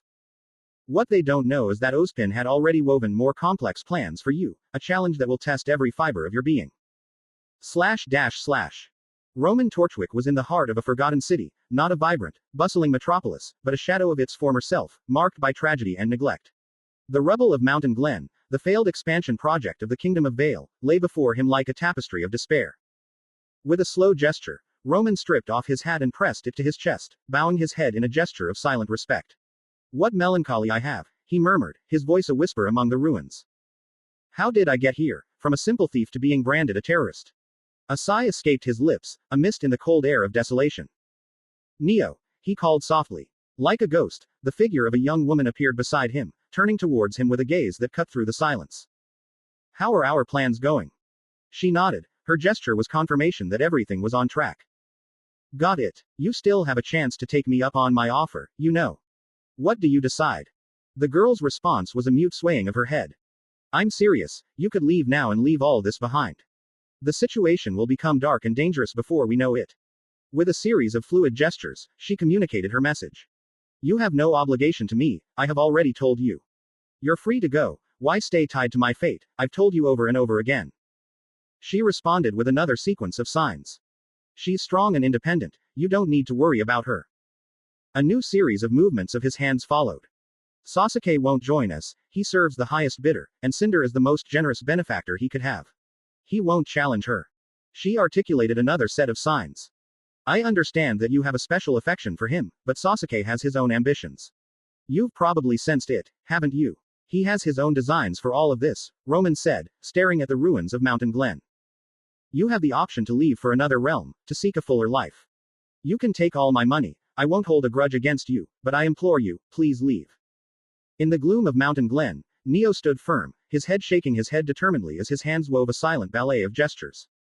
Roman, reading every move as if it were an ancient text, smiled with a sadness that weighed heavily on his soul. Neo, my brave companion, I have already told you, you have no debt to me, you never did. The conversation became even more serious when he mentioned Cinder and the tireless pursuer of the Beacon Academy, this Naruto. His shadow hangs over us, his determination knows no rest. I implore you, for all that we have shared, to reconsider my plea. This place is but a harbinger of the coming storm, it would be wise for you to walk away. But Neo, with his characteristic stubbornness, shook his head again, rejecting the idea of abandoning Roman at his most critical moment. How unwavering you are, as steadfast as she is, he murmured, a hint of admiration and affection in his voice. The young woman vanished into the shadows, leaving Roman alone with his thoughts and a contingency plan he had orchestrated days ago, insurance for Neo. Flashback. What is this, Mr. Roman? Asked the masked man, his voice tinged with confusion at the sight of glittering gold. It's more than gold, it's a promise, Roman explained. I need your services beyond the conventional. Listen, Cinder's plans are a harbinger of destruction. If something happens to me, I want you to protect Neo. The masked man nodded, understanding the gravity of the situation. Don't worry, I'll take care of her, he said, sealing the deal with a handshake. But tell me, Mr. Roman, the media describes you in one way, but you. Why have you become entangled in this dangerous game? Asked the masked man. Roman laughed bitterly. Do I have a choice, Sasake? If I disobey Cinder, I will be reduced to ashes, and she too will suffer the consequences. That's the last thing I want. And its power? Asked the masked man, intrigued by the nature of the threat. She's like a gale of danger, a coming storm. And it's not the only threat looming over me, Roman confessed, his voice tinged with a dark foreshadowing. You mean Naruto Uzumaki? Asked Sasake, and Roman looked at him in surprise, his eyes locked on the dark voids of the mask. Curiosity itched him, but time and the desire to inquire were luxuries he could not afford. Do you know him? He asked cautiously. Yes, Sasake replied in a voice that exuded a complex and bitter story. We are two sides of the same coin, so to speak. We have a history together, and while I loathe it with all my being, that hatred doesn't influence my actions here. Roman listened intently, every word of the masked man a thread that wove a web of intrigue and hidden connections. How did those two know each other in the first place? What bad luck we shared, Sasake, Roman said with a tired laugh. Why do you say it like that, Mr. Roman? Asked Sasake, his voice a murmur in stillness. There are two monsters in this realm, Cinder and this Uzumaki. How unfortunate we are, Roman reflected. Monsters, Sasake repeated in a whisper. You're right, they're both monsters, but Cinder isn't the one I'm worried about. Roman frowned. What do you mean? I get the impression that Cinder is nothing more than a pawn, a disposable piece for someone with more power than her, Sasake revealed with a seriousness that chilled Roman's blood. Are you insinuating that there's anyone worse than her? Asked Roman, his face paling at the thought. There's always someone worse, Mr. Roman. I would be more worried about Naruto Uzumaki. If you've become their enemy, it would be best to hide, Sasake advised as he walked away, his voice echoing in the air. Sasake continued with his speech, his voice resounding with a somber and prophetic tone. He is not bound by the chains of our mortal laws. If presented with a compelling reason, he would not hesitate to annihilate this place. For him, devastating this kingdom would be as simple as the act of breathing, he said, his voice tinged with a dark foreboding. Roman reflected deeply on Sasake's words. If what you say is true, how can you be so sure that Neo will be safe? Don't worry about him, Mr. Roman, Sasake replied firmly, his voice echoing in the air as he walked away. I'll take care of him personally. Latest news. The situation was so absurd that Roman could almost laugh at his own misfortune. From a distance, his gaze was fixed on the silhouette of a masked man, sitting in solitude, his eyes fixed on the fragments of the moon that adorned the night sky. With nothing better to do, Roman decided to join him. The climb to the building where Sasake was meditating was long and tedious. I hope you find entertainment here, Roman said, though Sasake, or the man behind the mask, didn't turn his attention away from the moon. He continued to watch her intensely. In fact, I rejoice in the tranquility of this place. The outlook is shocking. Have you ever thought about the moon? Why did it end like this? Asked Sasake without turning to Roman. Roman showed an expression of indifference. No, I've never been so curious. He sat down next to Sasake, but unlike him, Roman was directing his gaze downward, watching the members of the White Fang scattering below. Are you aware that things are going to get difficult in the next few days? Asked Roman in a grave tone. I'm fully aware of what's coming, Sasake replied in a calm voice. Roman pulled out a cigarette, lit it, and took a deep breath. Then why don't you run away? Why are you collaborating in this madness? I can understand those men, Roman said, pointing to the members of the White Fang. They are trapped without many options, or they are mere pawns to be manipulated. But what drives you to participate in this chaos? And don't tell me it's for money. What's your real reason? I need this, Sasake admitted, his voice filled with a deep sadness that seemed to emanate from the depths of his being. Roman, with a mixture of surprise and skepticism, raised an eyebrow. I need the storm that's coming. I long for the agony of these souls. It is vital that they sink into hopelessness, that they suffocate in their own anguish. This world, so fractured and divided, cries out for a cataclysm that forces humanity to stand in solidarity, regardless of race or gender. I aspire for the earth to be shaken to its core, torn apart. It is imperative that this society disintegrate in order to lay the foundations for genuine and lasting peace. With these words, Sasake drew back the veil over the darkness of his vision, one that transcended mere destruction, a vision of rebirth through chaos, a rising dawn from the ashes of a world in ruins. What are you saying? Asked Roman, his confusion evident at Sasake's last words. I have a mission, the masked man declared as he stood up and distanced himself from Roman. I have come to save the world. The shattered moon served as a somber backdrop for the scene, its fragments scattered in the night sky as a constant reminder of the fragility of existence. Sasake, his mask hiding any hint of emotion, looked like a tragic figure, a fallen hero from an ancient epic, doomed to walk a path of loneliness and sacrifice. Roman, still seated, was watching the figure moving away. The night breeze carried with it the echo of Sasake's words, words that echoed with the weight of an inescapable destiny. Around him, members of the White Fang moved like shadows, each caught up in their own story of desperation and struggle for survival. The air was filled with palpable tension, as if the entire world was holding its breath, anticipating the impending disaster Sasake had prophesied. Roman couldn't help but feel a mixture of awe and admiration for Sasake's conviction, for his willingness to face what many would consider madness. As the night wore on, Roman reflected on Sasake's words, on the need for radical change, for a new beginning. Perhaps, somewhere within that chaos and destruction, there was a spark of truth in Sasake's vision, an opportunity for humanity to rediscover itself and rebuild itself on stronger, more just foundations. The conversation between the two men, though brief, had been intense and revealing. Roman knew that the actions ahead would define the course of history, and in that moment of stillness, under the light of a shattered moon, he wondered if the world would be ready for the rebirth Sasake wished to bring about. Plunged into a sea of melancholy, Weiss was lost in thought. The gala passed elegantly, but its solitude was a sharp contrast to the festivity that surrounded it. Her companion had disappeared, leaving her in an abyss of uncertainty. Perhaps he knew the reason, the same reason that had made Naruto hesitate at the idea of dancing, his ignorance of dance steps. Unlike his date, Naruto had tried to overcome his insecurity, but his absence was a void that no one else could fill. Weiss sank into a chair, his body heavy as lead, and watched the others enjoy themselves. The pain in his chest intensified as he watched Naruto spin on the track with Glinda Goodwitch and then Pyrrha. Their joy was palpable, and Weiss was immersed in the solitude that had so often been her only companion in childhood. It seemed like her destiny was to be alone, no matter how hard she tried to connect with others. The thought of abandoning the celebration crossed his mind more than once, but his pride was an insurmountable barrier. She wouldn't let the indifference of a young man she barely knew affect her so much. However, what really weighed on his heart was not the absence of his date, but that of him, Naruto, who was always there to lift his spirits. A smile welled up on his lips as he recalled the moments they shared. Naruto was exceptional in so many ways, smart, cunning, and most of all, funny. In some mysterious way, he always managed to make him smile, to dispel his bad mood, no matter how deep his anger. His patience with Weiss was unwavering. He listened to her attentively, never judging her words or actions, was always her rock, her constant. With clenched fists, Weiss felt anger and frustration threaten to boil over, nearly shattering the glass of punch in his hand. I long for his presence, but to invoke him would be a childish whim. He couldn't be selfish and rob Naruto of his moment of shared happiness with others. Uncertainty consumed her. Maybe I should cool off with some punch, he thought. You've already poured yourself 5 glasses, are you so thirsty? A familiar voice startled her, almost causing her to spill her drink. It was Naruto, unexpectedly by his side. How is that possible? Asked Weiss, still surprised. Just a moment ago, he was on the dance floor with Pyrrha. Naruto's presence stood like a beacon in the gloom, a mute promise that, despite the storms that ravaged it, there would always be a beam of light waiting for it.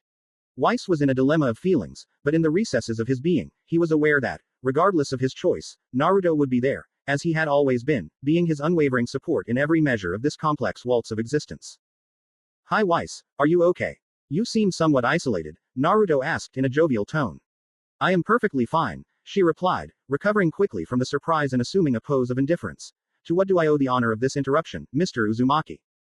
A charged silence came between them, a counterpoint to the bustle of the music. What has become of your companion? Asked Naruto curiously. She hesitated for a moment before answering. He's not here, he's left me waiting. Really? He asked, raising an eyebrow in surprise. Who would be so bold as to do such a thing? Apparently, Neptune, Weiss sighed. Do you want me to go talk to him? Offered Naruto. No, I don't have to, I can manage on my own, she replied, gritting her teeth in frustration.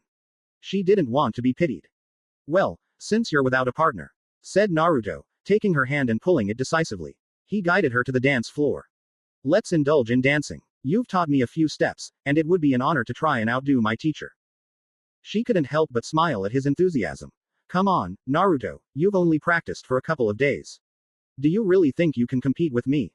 Maybe so, I've been told I'm a quick learner. So, shall we dance? Said Naruto with a smile. He pulled her to his waist and they began to move to the rhythm of a sweet, melodic ballad. You're not doing too badly, Weiss admitted with a smile. Weiss was slightly impressed, enthralled by the way Naruto held her in his arms. It's thanks to an excellent teacher, Naruto said with a knowing smile. The ballroom, a dreamy tapestry woven with threads of light and shadow, became the perfect setting for the dance of souls. The music, an ethereal whisper that rose like the night breeze, enveloped the dancers in a veil of charm and mystery. In that magical moment, Weiss detached himself from the restlessness of outside gazes, immersing himself in the deep connection he shared with Naruto, a bond that went beyond words and manifested itself in the universal language of dance. What happened to your companion? Asked Weiss, his curiosity aroused by the absence. Ah, Miss Goodwitch has business to attend to with the general and the director, Naruto explained with a sympathetic smile. Then he left you alone in the middle of the dance? Asked Weiss, his voice tinged with subtle concern. Not exactly. Let's just say her responsibilities called her, Naruto replied, downplaying the matter. I see, Weiss said, his tone revealing a mixture of understanding and a hint of sarcasm. General Ironwood didn't seem very pleased, Naruto remarked, still confused by the soldier's reaction. Your hand was, let's say, in a pretty bold position on Assistant Principal Goodwitch's back, Weiss charged, his brow furrowed in disapproval. Oh, that certainly explains it, said Naruto with a mischievous smile, a spark of mischief shining in his eyes. I wonder what General Ironwood would do if I dared to steal a kiss from Glinda in front of him. Idiot, Weiss murmured, then sighed, a cloud of resignation passing over her face. It seems we are both in the same unfortunate situation, we are wretched. Since when have you used that kind of expression, Weiss? Asked Naruto, his tone full of amusement and a hint of affection.